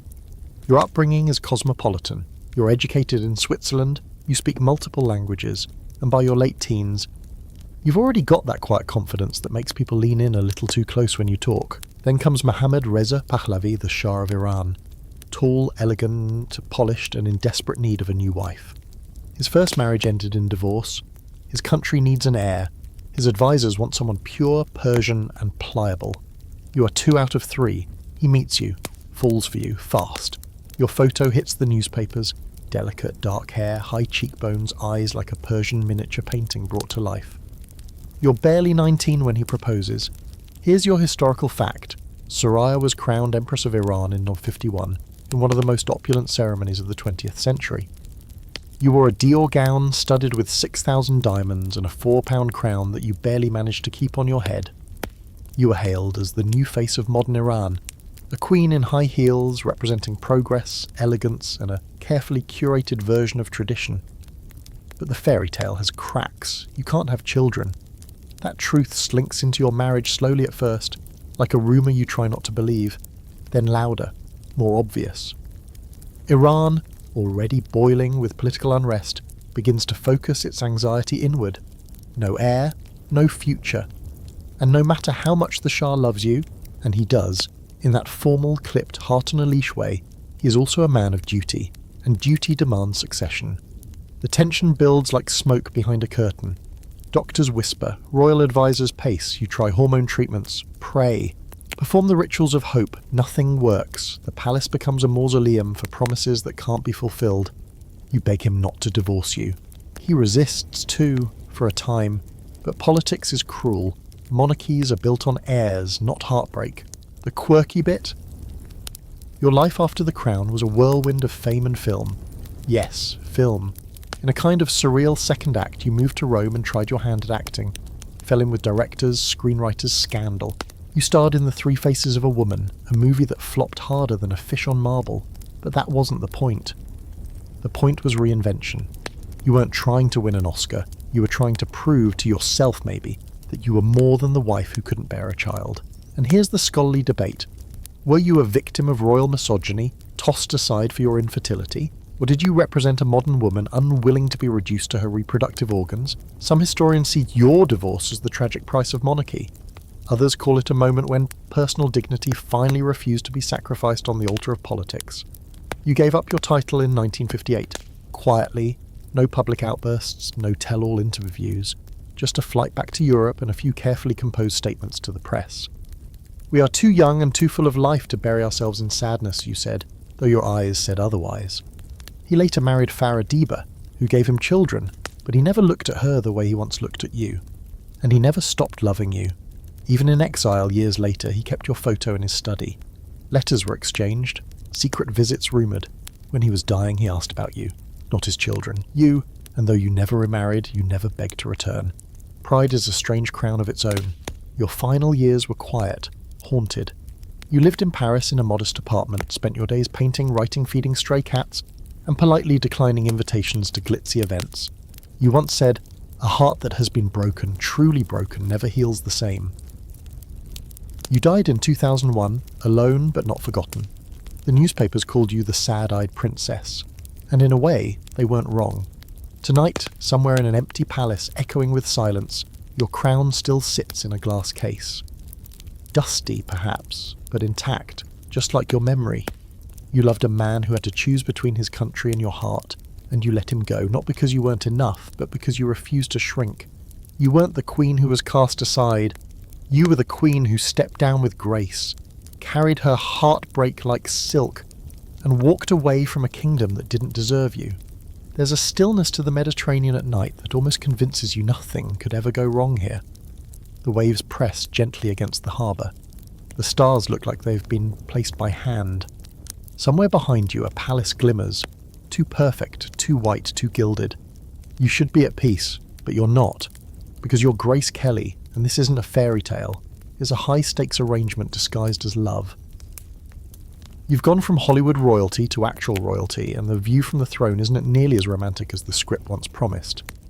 You were America's princess long before Monaco made it official. Born in Philadelphia, raised on quiet privilege and Catholic discipline, you made your way to New York, then LA, like a rising star pulled by gravity. In just a few years, you became Hollywood's ice queen. Flawless, elegant, always slightly untouchable. To catch a thief, rear window high society. You worked with Hitchcock, wore pearls like armour, and played roles that felt almost autobiographical. Women with calm surfaces and boiling depths. Then, in '55, you meet Prince Rainier III of Monaco at the Cannes Film Festival. It's choreographed, publicised, and wrapped in perfume and protocol. You tour his palace. He watches you, fascinated. You're glamorous, poised, already adored by the world. He needs a wife, an heir, someone to secure the future of a tiny principality nestled on the French Riviera and vulnerable to being swallowed by France. You need an escape from the tabloids, from the pressure, from a life that was starting to feel like a beautiful box with no exit. Here's your historical fact. Grace Kelly left Hollywood at the height of her career to marry Prince Rainier in 1956, effectively ending her acting career forever. She became Princess of Monaco in a wedding watched by over 30 million people, wearing a Helen Rose gown that's still considered one of the most iconic in fashion history. It looked like a dream. For a while, it even felt like one. But no scriptwriter could have prepared you for the reality of palace life. Your title didn't come with a director's chair. There were no second takes. Life in Monaco was stiff, tightly controlled, and surprisingly cold. You weren't just expected to smile, you were expected to represent. Every outfit, every wave, every word had weight. The fairy tale became routine. Diplomatic dinners, gala openings, ceremonial appearances, raising 3 children while preserving the image of a perfect European monarchy. And the media never left you alone. Your every movement was measured against the image of Princess Grace, not a woman, a brand. Now the quirky bit. You once accidentally drove your Rolls-Royce through the wrong side of a palace gate, knocking over an ornate column. When the palace guards ran to help you, you simply rolled down the window and said, "It wasn't there yesterday." Everyone laughed. But behind your elegant smile it was a crack. A moment where the real you peeked out, tired, cornered, needing more than just beautiful gowns and tiaras. There was tension too. The Grimaldi family didn't all welcome you. You struggled to adapt to Monaco's formal culture. You missed acting, desperately. Hitchcock even offered you a comeback role in Marnie. You wanted to take it. Rainier said no. He needed a princess, not a movie star. And so you stayed, gracefully, quietly.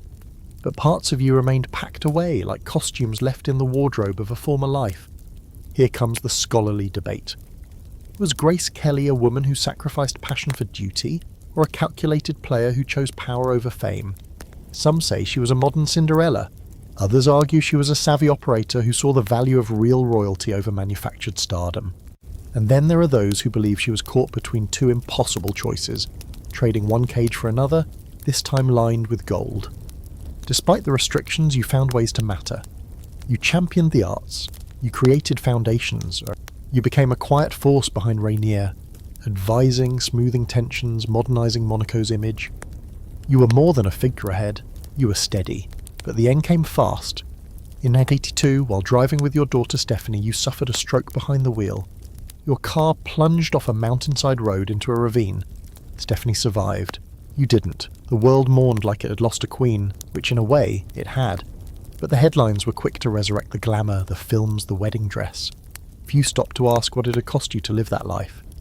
Your funeral was attended by royalty, presidents, and film stars. But it was your children who stood stunned as the myth of Princess Grace became something fixed in marble. No longer a woman, just a memory. Tonight, somewhere in the corridors of the Pink Palace perched above Monte Carlo, a breeze stirs your favourite silk scarf still hanging on the back of a chair. Outside, the sea whispers to the cliffs, and the woman who gave up Hollywood for a throne sits quietly in the past, not with regret, but with recognition.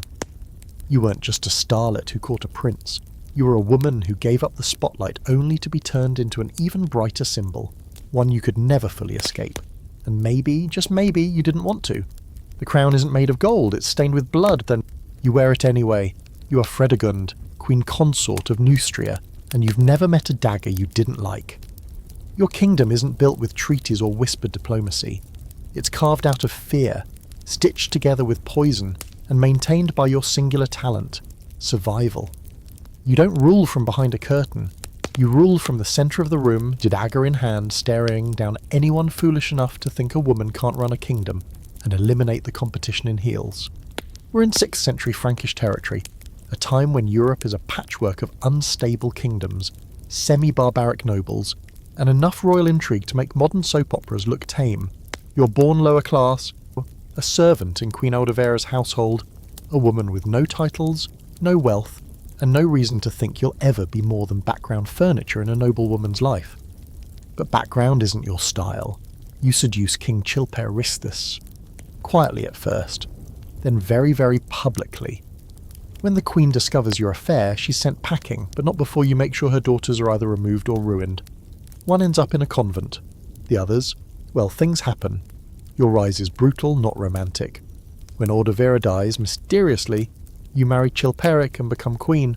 Simple, efficient, ruthless. Here's your historical fact. Fredegund became queen around 568 CE and held power for over 2 decades in a political system that offered women little more than marriage or martyrdom. But she wasn't content with just being queen. She waged war, literal and personal, against Brunhilde, her greatest rival and sister-in-law, who ruled over the neighbouring Austrasia. And oh, the feud. Brunhilde is everything you're not. Royal-born, politically refined, lawful. You hate her instantly. She married Chilperic's brother. When your husband murders Brunhilde's husband, the blood feud begins, and it does not end until multiple family members are dead, kingdoms are fractured, and at least one monastery mysteriously catches fire. You give birth to a son, Clotaire II, after suffering the deaths of other children. Some accuse you of having a hand in those deaths to clear the way for your heir. Did you poison your stepchildren? Probably. Did you orchestrate the assassination of Sigebert, Brunhilde's husband? Definitely. You even had the bishop who gave shelter to your enemies murdered on the altar. Yes, on the altar. The sanctity of the church didn't matter to you when the crown was on the line. Here's the quirky bit. You didn't rely solely on swords or poison. You were a master of creative assassination. Your toolbox included poisoned hairpins, venomous drinks, and even the occasional crossbow hidden in a carriage. Think of it as early medieval innovation. You didn't just kill, you performed. Every death sent a message. Every accident was a lesson. And those who ignored it didn't last long. The scholarly debate around you is as thorny as the Merovingian family tree. Were you a necessary evil in a violent age, merely playing the same game as the men around you, only better? Or were you a power-hungry sociopath who clawed your way to the throne through a mountain of corpses? Historians still argue whether your actions were strategic or psychotic, but what's clear is that you held on to power longer than most kings of your era. And you did it without an army of noble blood behind you, just nerve, instinct, and a total lack of hesitation. After Chilperic's sudden death, he was stabbed in the back, literally and suspiciously. You were supposed to fade. You were a woman, alone. With a child king, your enemies circled, waiting for you to crumble. You didn't.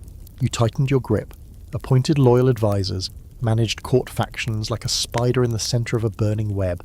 And when Brunhilde tried to install her grandsons in your territory, you unleashed political chaos so complex, some historians still can't trace the full fallout. Clotaire II eventually took full control of Neustria, and later all of Francia. And though your son would reign for decades and become a stabilising force, no one forgot who put him there. Behind every victory was a mother who left no rival breathing. Tonight, in the dark corners of forgotten chronicles, your name still pulses with menace. Fredegund. Not just queen, not just regent, the executioner in pearls. They never wrote romantic ballads about you. No marble statue in a cathedral, but they whispered your name for centuries, afraid you might still be listening. You weren't a woman who slept with power. You strangled it in its bed and wore its ring. You ruled with fear, vengeance, and the kind of clarity few monarchs ever manage. You knew the crown was never about lineage.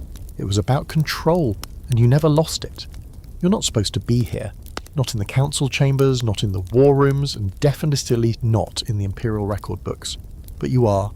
You are Roxolana, once a captured slave, now the most powerful woman in the Ottoman Empire. They used to call you Harem Sultan, the cheerful one, but there's a glint in your smile that says they probably should have gone with the dangerous one. You didn't just break the rules of the harem. You rewrote the empire from inside its velvet cage. Your story begins not in a palace, but in a village, likely in what's now western Ukraine. You're kidnapped during a Tatar raid and sold into the sprawling Ottoman slave system. You land in Istanbul, in the Topkapi Palace harem, surrounded by hundreds of other concubines trained to serve, smile, and obey. Most are beautiful, some are clever, but only one catches the eye of Suleiman the Magnificent and keeps it. That's you. Now here's your historical fact. You become the first concubine in Ottoman history to marry a sultan. That's right. For centuries, the sultans didn't marry. They reproduced through concubines to avoid giving political power to wives and their families. The harem was supposed to be insulated, managed, and strictly apolitical, but then you arrive. And Suleiman doesn't just favour you, he obsesses. Over time, you bear him 5 or 6 children, and he breaks centuries of tradition to legally marry you. The palace gasps. Europe loses its mind. And you start strategizing. You use your new title not to play the peacock, but to maneuver like a chess master. You send letters to European monarchs. You build mosques, soup kitchens, and schools under your own name. You fund architectural marvels that still stand today, adorned with your signature tulip motifs. You become visible in a society that expects women of your rank to be silent shadows. You understand the risks, of course. But you've learned something in the harem. When they underestimate you, that's when you move. Now the quirky bit. You and Suleiman had a shared love of poetry. You wrote poems to each other under pen names. His was Muhibbi, meaning the lover, and yours, Mahbubes, or the beloved.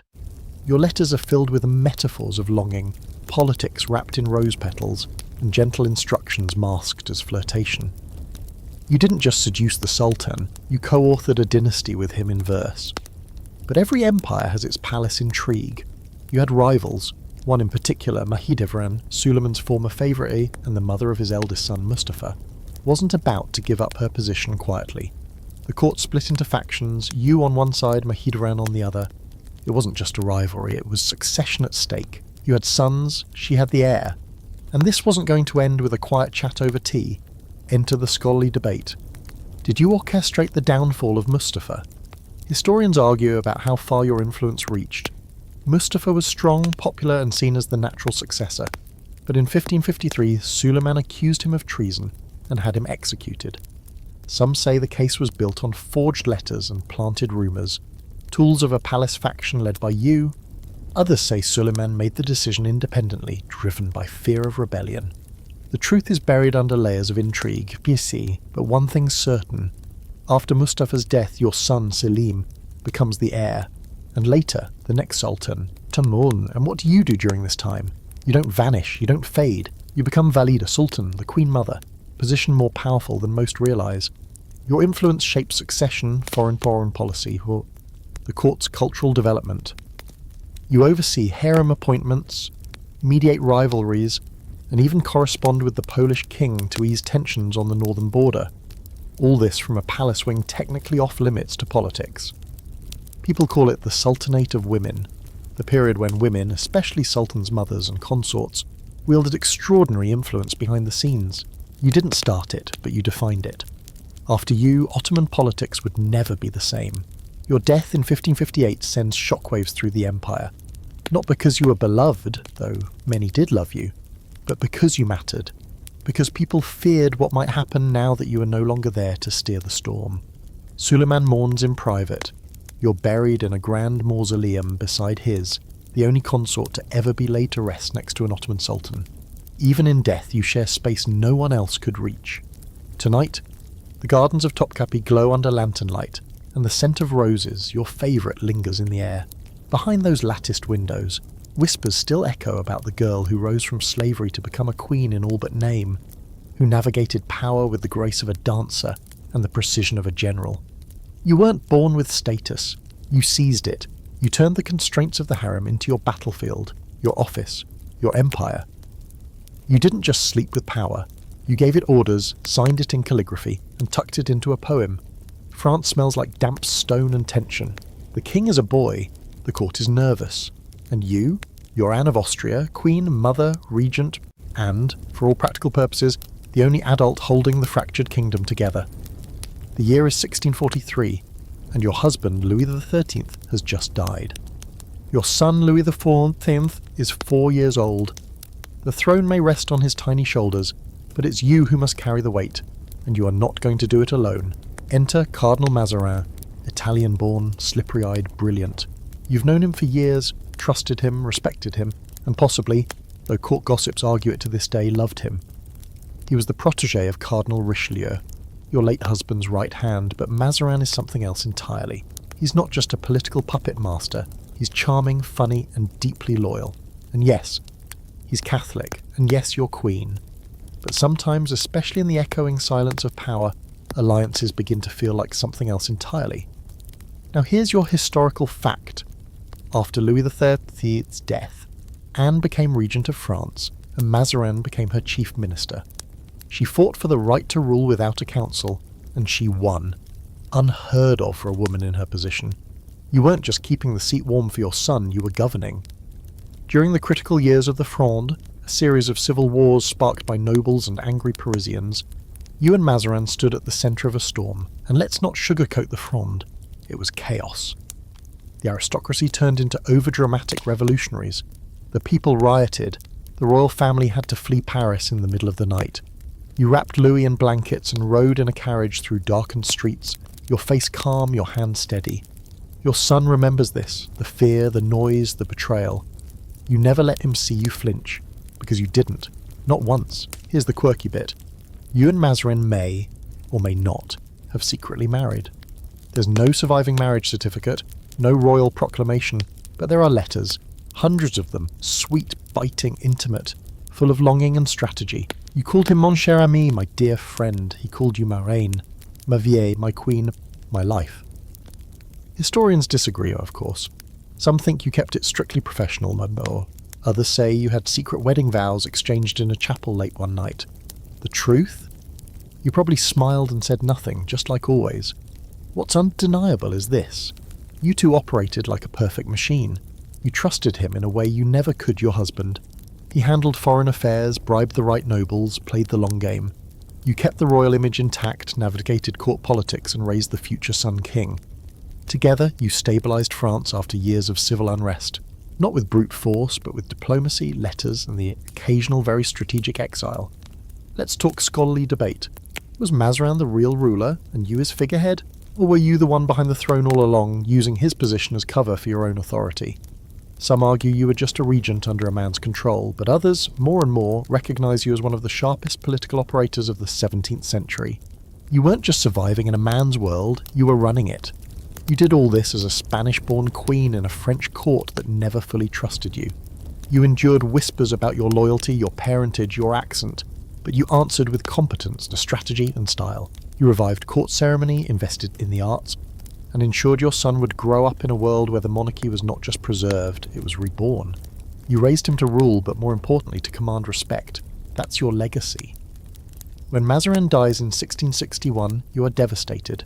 Quietly, elegantly, you retreat from court, letting Louis take the reins as an adult monarch, but his rule bears your fingerprints. The absolutism, the control, the obsession with image and power. That started with you.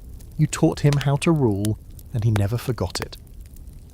Tonight the Palais Royal is silent, save for the rustle of velvet drapes and the tick of a distant clock, somewhere, tucked in a box you once sealed with red wax. Mazarin's letters still breathe with unspoken affection. You didn't wear your heart on your sleeve. You slipped it into footnotes, policies, glances across candlelit tables. You weren't the queen who caused scandal.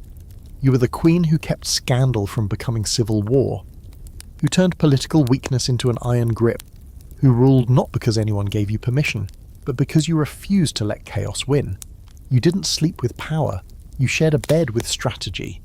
The streets of Constantinople are slick with rain, the sky draped in a smoky purple haze, and in the palace, dancers sway under flickering lamplight while eunuchs whisper in doorways like ghosts with secrets. But none of that concerns you tonight. You're Theodora, Empress of Byzantium, and you did not claw your way to power through back alleys and bear-baiting arenas just to be outmaneuvered now. No, if history wants to paint you as a scandal, then let it. You'll be the scandal that saved an empire. You were born around 500 CE, the daughter of a bear trainer. Not exactly royal blood. By the time you're old enough to wear makeup, you're already performing on stage in ways the church later heavily edited. Theatre in those days wasn't just acting. It was erotic, bawdy, and closer to burlesque than to Broadway. You danced, you mimed, you flirted, and you flirted. Sometimes you did more than flirt. And the crowd loved you for it. But eventually you left the stage behind, travelling through North Africa, reinventing yourself with every city you passed. And then, back in Constantinople, you meet Justinian, a rising political sun star, cold-eyed and precise. The future emperor. He's fascinated, not just by your beauty, but your mind, your wit, your stories. You make him laugh, and he doesn't laugh easily. It's not a courtly romance, it's combustion. But you're not nobility, and Roman law says a senator can't marry an actress. So what does Justinian do? He changes the law. Here's your historical fact. In 525 CE, Justinian rewrote imperial legislation so he could legally marry you. A future emperor redrafted Roman social codes to make room for one woman. That's not just affection. That's rewriting the world to accommodate your presence. And when his uncle dies 2 years later, Justinian becomes emperor, and you become Augusta, Empress of the Eastern Roman Empire. But this isn't a story where you sit on a throne and wave gracefully. You aren't a ceremonial figurehead. You sit in council meetings, you speak, advise, even co-author edicts. You build churches and help shape the Corpus Juris Civilis, Justinian's legal reforms that will echo for centuries. You champion women's rights, outlawing forced prostitution, expanding protections for divorcees and widows. You, a former performer, help elevate the legal status of women across an empire. But power never comes unopposed. In 532, the Nika riots erupt. It starts as a chariot racing rivalry and explodes into a full-on uprising. Half the city burns. The mob chants for your husband's head. Justinian is ready to flee, actually packing. Ministers are trembling, and then you speak. Here's the moment. You rise from your seat, stare down the men, and deliver the line that will immortalize you. Purple makes a fine burial shroud. Translation: if you're going to be empress, you're going to die like one before you run like a coward. It's a slap, a challenge, a dare. Justinian stops packing. The army moves in. The rebellion is crushed. Over 30,000 people die, but the empire is saved because of you. Now here's the quirky bit. You had your own court of advisors, female of course, who acted as spies, diplomats and informants. You ran a shadow network through convents and bathhouses, gathering information, influencing appointments and removing threats before they grew teeth. You even oversaw a program that turned former sex workers into respected members of society, offering them housing and jobs in religious institutions. Your palace wasn't just gilded, it was strategic. The scholarly debate? Endless. Was Theodora a saint in silks or a manipulative upstart who rode her husband's coattails?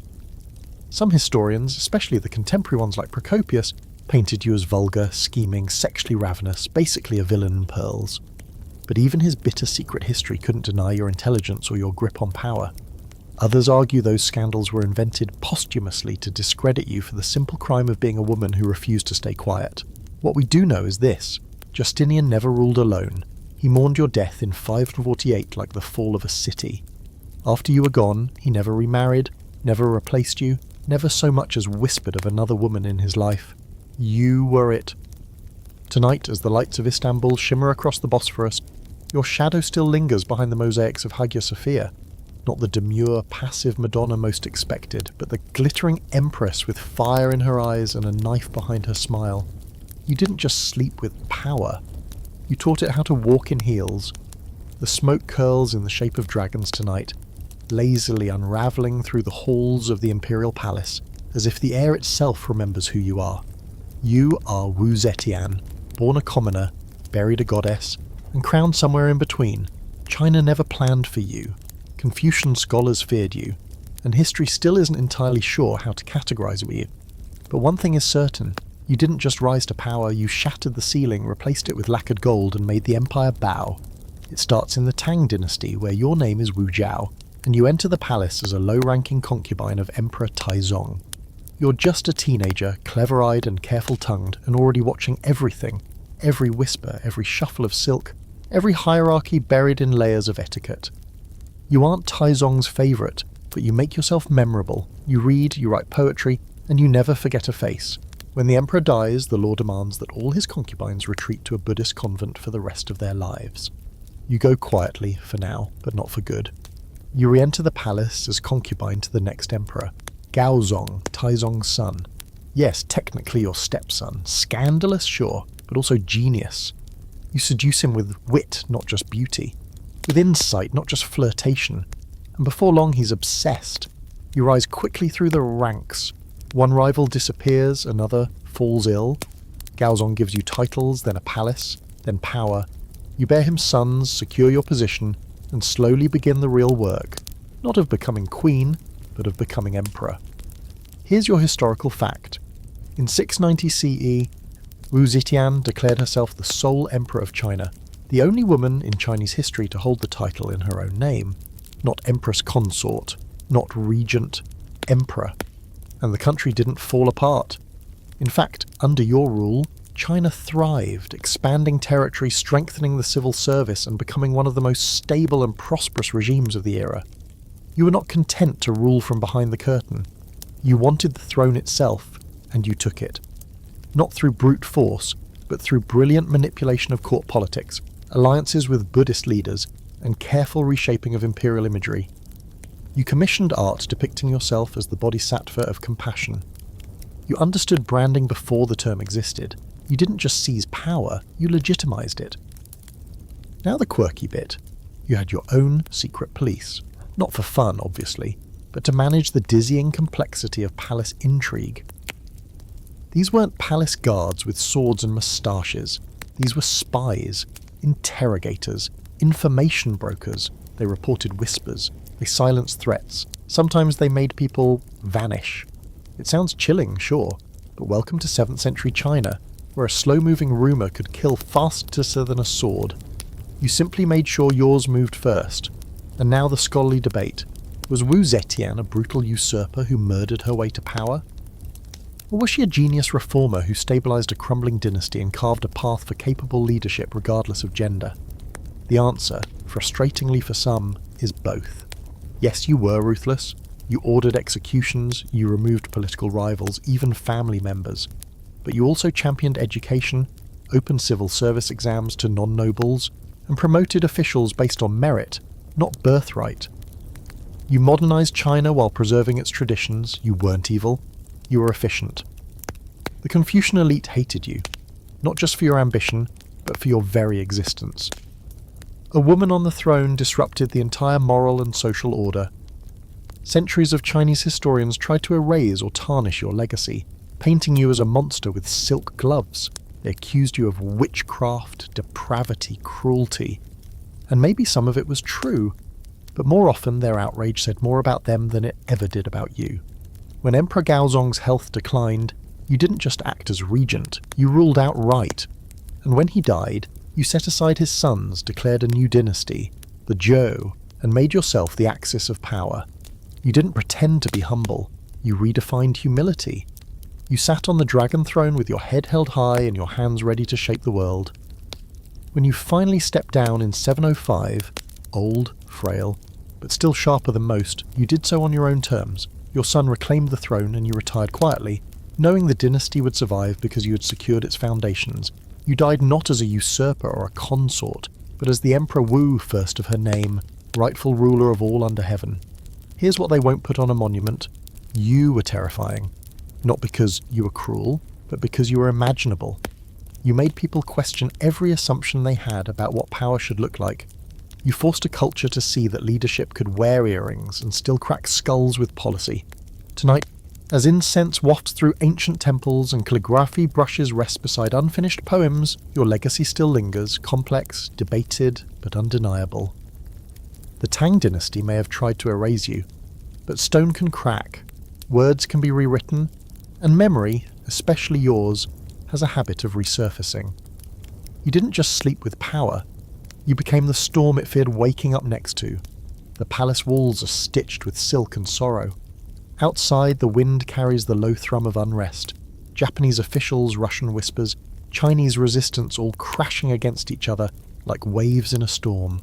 And you, seated straight-backed in an embroidered chair, are Empress Myeongseong of Korea, watching your country pulled at like a silk garment caught in a fist. You aren't here to play court games or bow politely to foreign threats.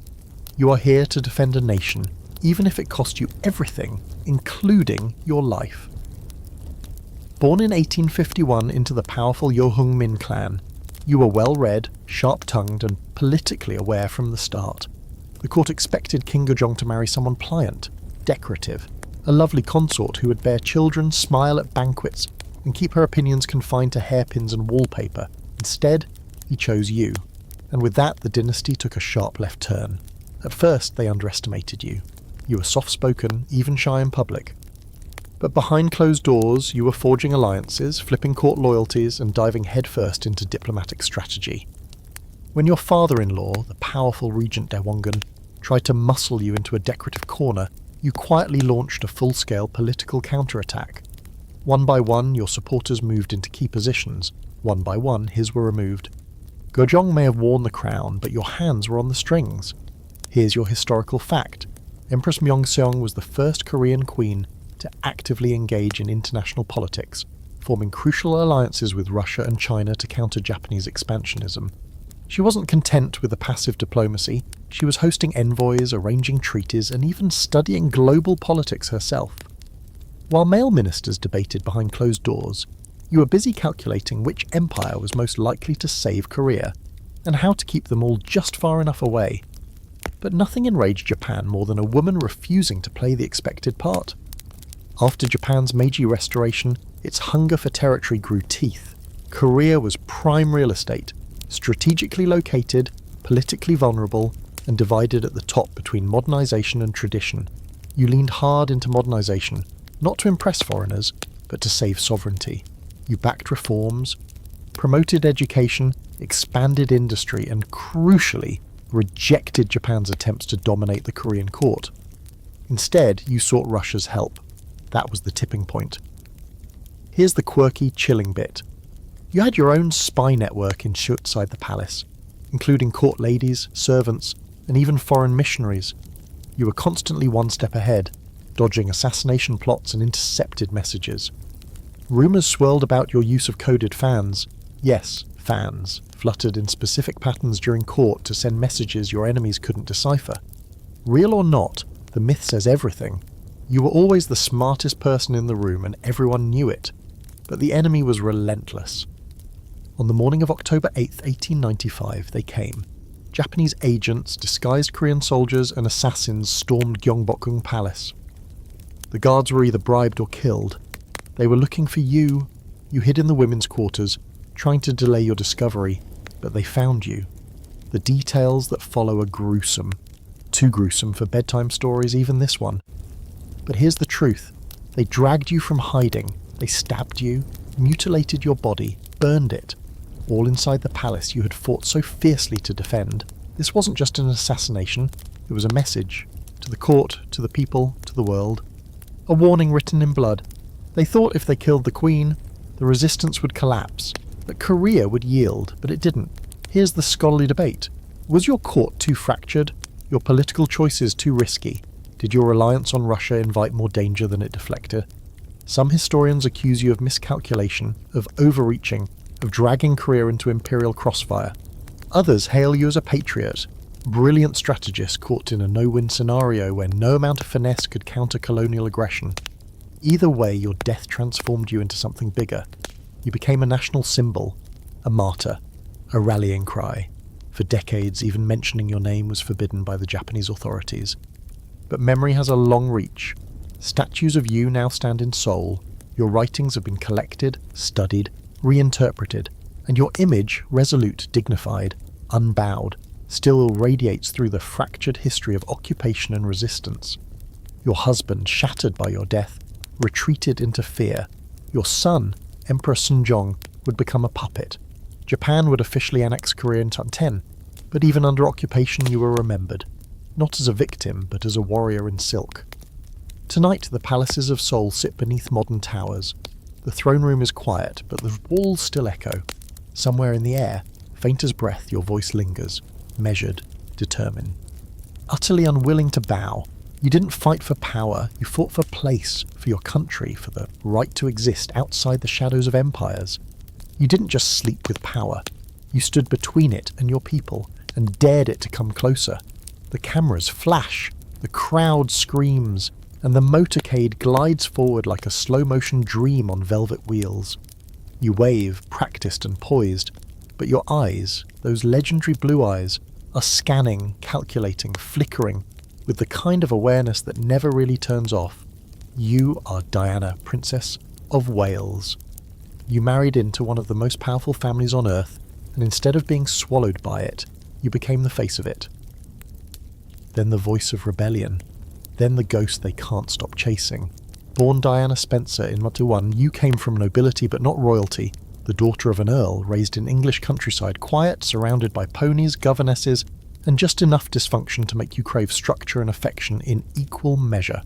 At 19 you married Prince Charles, heir to the British throne, in a spectacle so massive it practically blurred the line between fantasy and statecraft. They called it the wedding of the century. You wore an ivory gown with a train longer than most studio apartments. The world held its breath. You smiled like a girl who'd won the lottery, but you hadn't. Not really. Because even before the echo of wedding bells had died down, you began to realise the palace wasn't a sanctuary, it was a system. And you weren't its centrepiece, you were its accessory. Here's your historical fact. Diana became the first royal to truly harness the power of modern media. She understood, instinctively, almost viscerally, how to use photographs, headlines, and interviews to shape her own image. The monarchy was still playing chess. You were out here playing PR jiu-jitsu. When the palace wanted silence, you gave them a soundbite. When they expected stoicism, you gave tears.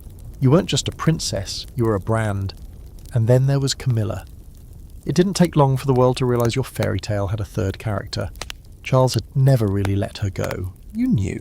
The whole court knew, the press knew, and still you stayed. For the children, for the role, for the hope that something might change. But as your marriage deteriorated, your independence sharpened. You began carving out a space separate from him, from them. Charities, public appearances, hospital visits, AIDS wards, landmine zones. You didn't just show up, you showed up, with empathy, bare hands, and no script. Here's the quirky bit.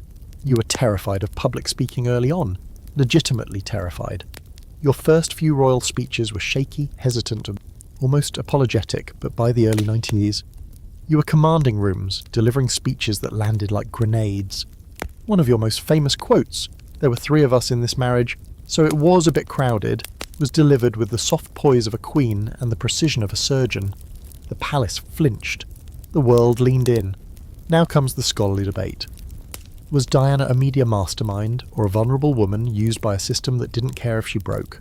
Was she a genuine humanitarian, or someone who performed compassion because it played well on camera? The truth, like most of your life, is complicated. You could be manipulative, you could be self-destructive. You could also be fiercely loving, astonishingly brave, and absolutely transformative. What no one can debate is this. You changed the monarchy. Permanently. In 96 your divorce became official. You lost the title of Her Royal Highness, but not the people. Never the people. You were freer, but never fully free. You dated, travelled, broke the unspoken rules about where a royal woman should be seen and with whom, and the tabloids hounded you like they were paid by the Grim Reaper himself. The line between public and private dissolved. Every step you took became content. Then came August 31, 97, a car crash in a Paris tunnel. The driver drunk, the paparazzi relentless, the seatbelt unused. The impact fatal. You died at 36, chased to your death by the very machine you once controlled. The world collapsed in a wave of disbelief. Mourning swept the globe like a tsunami. Mourners piled flowers outside Buckingham Palace so high they wilted under their own weight. The royal family was silent for days, until public outrage forced them to respond. But you weren't really gone, not in the way they hoped. You lived on in your Xiapo sons, one of whom would eventually walk away from the very institution that tried to bury your memory under protocol and pageantry. You lived on in every young woman who watched you navigate the unspoken rules and chose instead to rewrite them. You weren't just the people's princess, you were a mirror. You reflected the pain and hope of millions, and in doing so you became something untouchable. Tonight the Thames glitters in the dark, and the lamps along Kensington Palace cast long golden shadows. In a quiet hallway, one of your dresses, sleek, black, iconic, rests behind glass preserved like a relic. Visitors pass by in reverent silence. Some cry, some smile, some remember the first time they saw you wave on television and thought, maybe I could be like her. You didn't sleep with power. You unmasked it, cried in front of it, then stood up taller than it ever expected. There's a stillness in the room that's less about calm and more about calculation. You are Camilla Parker Bowles, the woman once branded the most hated in Britain, now crowned Queen Consort. You didn't storm the gates. You didn't demand the spotlight. You waited, silently, strategically, while the world tore you to pieces and painted you as the villain in someone else's fairy tale. And now you're sitting on a throne draped in centuries of inherited power, next to the man who's loved you through scandal, war, marriage, and monarchy. Your story doesn't begin in a palace. You're born Camilla Shand in Maorti 7 to a well-connected English family. Not royal, but posh enough to ride horses, speak French, and know how to navigate a dinner party without knocking over the silver. You're smart, witty, confident in a way that doesn't rely on tiaras. When you meet Prince Charles in the early 1970s, you don't bat your lashes and curtsy. You laugh at his jokes. You tease him. You don't pretend he's a prince. And that's exactly why he falls for you. But timing is everything, and yours is terrible. Charles is sent away for naval service, and while he's gone, you marry Andrew Parker Bowles, a dashing officer with his own royal connections, and a womanizing streak roughly the size of Windsor Castle. Charles in turn marries Diana Spencer. The virginal blonde chosen to fit the role of Princess of Wales. But the truth, the uncomfortable truth that even the palace couldn't bury, is this. He never stopped loving you. Here's your historical fact. Camilla and Charles's affair began before and during both of their marriages. The press uncovered it in the early 90s, unleashing a scandal so ferocious it nearly brought down the monarchy. Tabloid headlines screamed betrayal. Diana gave her famous interview. There were 3 of us in this marriage. Camilla was instantly cast as the homewrecker, the schemer, the wicked stepmother before the crown even touched her head. And you stayed silent. While the public burned effigies of your face, while Diana rose to martyrdom, you stayed off stage, no interviews, no rebuttals, just endurance. And Charles, despite everything, stayed committed.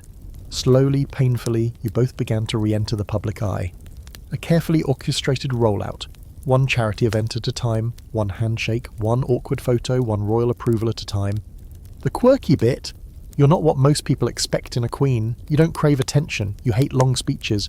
You prefer dogs to diamonds, and you take a glass of gin over a press conference any day.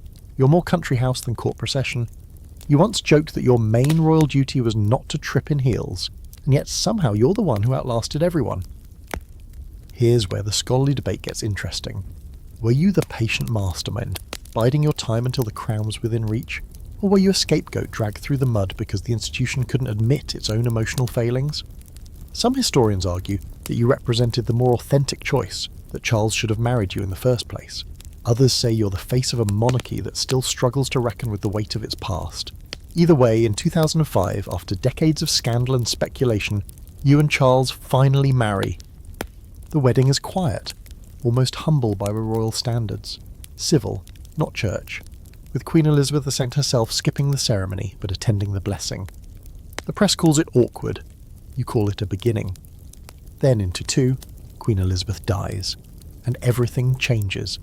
Charles becomes King Charles III, and you are officially Queen Consort Camilla, a title that once seemed impossible. The public still wrestles with it. Some have softened, others haven't. But you don't beg, you don't apologise, you show up, smile politely, cut the ribbon, visit the shelter, pet the dog, take the heat, always quietly, always persistently. Here's the uncomfortable truth no one likes to say out loud. You outlasted Diana, not just in time, but in influence. You became the queen not because the public demanded it, but because the institution needed someone it could rely on. Someone who understood duty without drowning in it. Someone who didn't pretend to be perfect. And yes, someone the king loved. Not as a symbol, but as a person. You didn't steal a crown. You stayed still long enough for it to find you. Tonight, the grand halls of Buckingham Palace are lit with soft gold.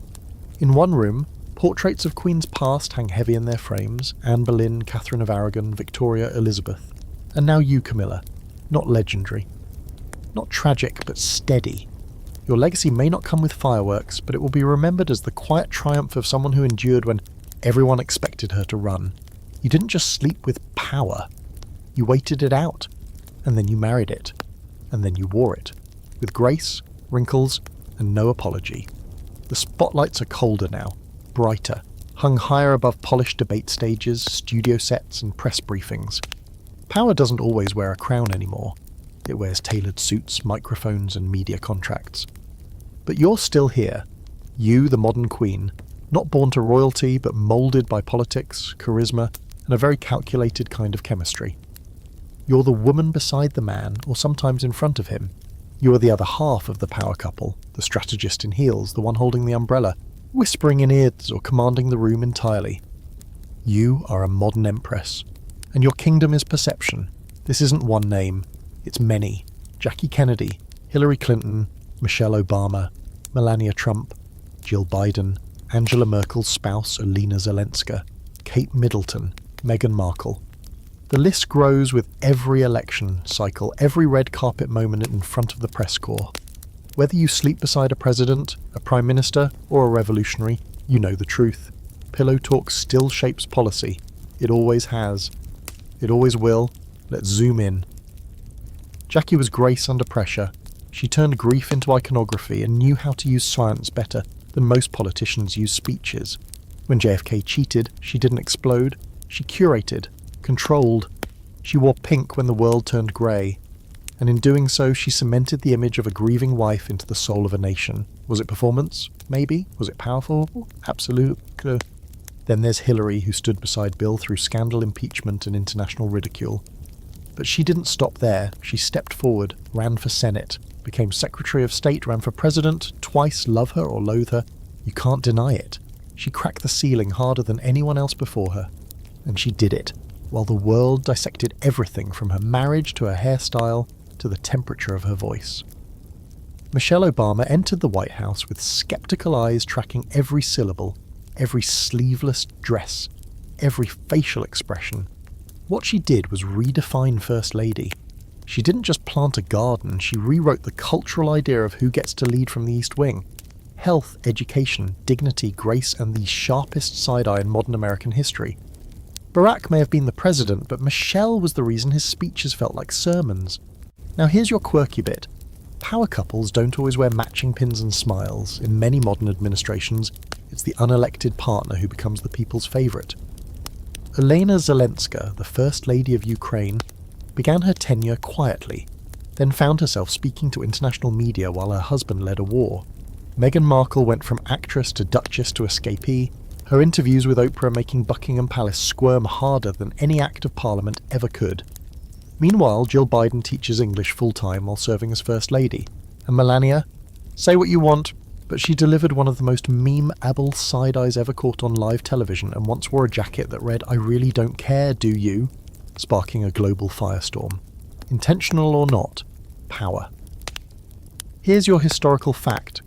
In the past 50 years, the partners of world leaders have become political figures in their own right, championing causes, shaping public image, even influencing major decisions from behind closed doors. Their offices are staffed, their calendars are stacked, they give speeches, launch initiatives, and occasionally they outshine the heads of state entirely. And now the scholarly debate. Do these women, and yes, it's still mostly women, wield legitimate influence? Or are they symbols of a deeply patriarchal system that allows proximity to power but not ownership of it? Some scholars argue that modern First Ladies are unelected figureheads, expected to represent an ideal without stepping into real authority. Others argue that these women redefine politics by shaping soft power, shifting narratives, and pulling the levers behind the scenes where no camera can follow. But the truth? You don't need a vote when you already have the room's attention. You appear in interviews, but also in strategy sessions. You sit beside the president, but also sit alone with the press, dismantling policy critiques with a carefully arched brow and a 5-point answer delivered in stiletto poise. You're not just a partner, you're often the cleaner, the closer, the shield. Tonight, a high-rise window reflects your image. Sharp suit, tired eyes, maybe a fresh gloss of lipstick because you still have to look put together, even when you're holding an entire narrative on your shoulders. You're texting campaign managers, reviewing speech drafts, and quietly prepping the man next to you, or the woman, on which points not to forget during the next debate. You know who's funding what, you know which senator needs a call, and you know when to flash the smile and when to raise the eyebrow. You are still the queen, even if no one calls you that anymore. Because even in an age of podcasts and policy papers, there's still one truth you cling to. The closest seat to power is the one beside it, and in that seat you can shape the world. Not with a crown, but with a whisper. You didn't sleep with power. You moved in, redecorated, and now you're running the calendar. So here we are, slowly circling back to where we started. Eyes heavy, thoughts tangled, breath beginning to slow. You've time-travelled through royal bedsheets, velvet throne rooms, marble halls, torch-lit cathedrals, and press-stuffed motorcades. You've seen the delicate, dangerous, dazzling dance between intimacy and empire. And now, just before sleep takes you, let's reflect. These weren't just queens who loved, these were queens who shaped. Some wielded affection like a dagger, others like a balm. Some whispered in ears that controlled armies, others took the sword for themselves.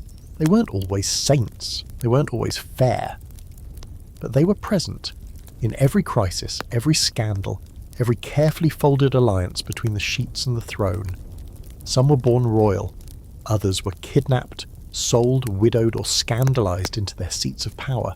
And still they rose: Grace Kelly, Wallis Simpson, Fredegund, Diana, Roxolana, Theodora. Each of them carved a place for themselves in worlds built by men, and often for men. Whether they played the game with subtlety or scorched the whole board, they didn't just lie beside power, they redefined it. And maybe that's the real moral of the story. History doesn't always reward the loudest, the noblest, or even the kindest. Sometimes it remembers the ones who are bold enough to love dangerously, to rule sideways, and to burn quietly for years, just beneath the surface. So as you drift into dreams tonight, picture a throne.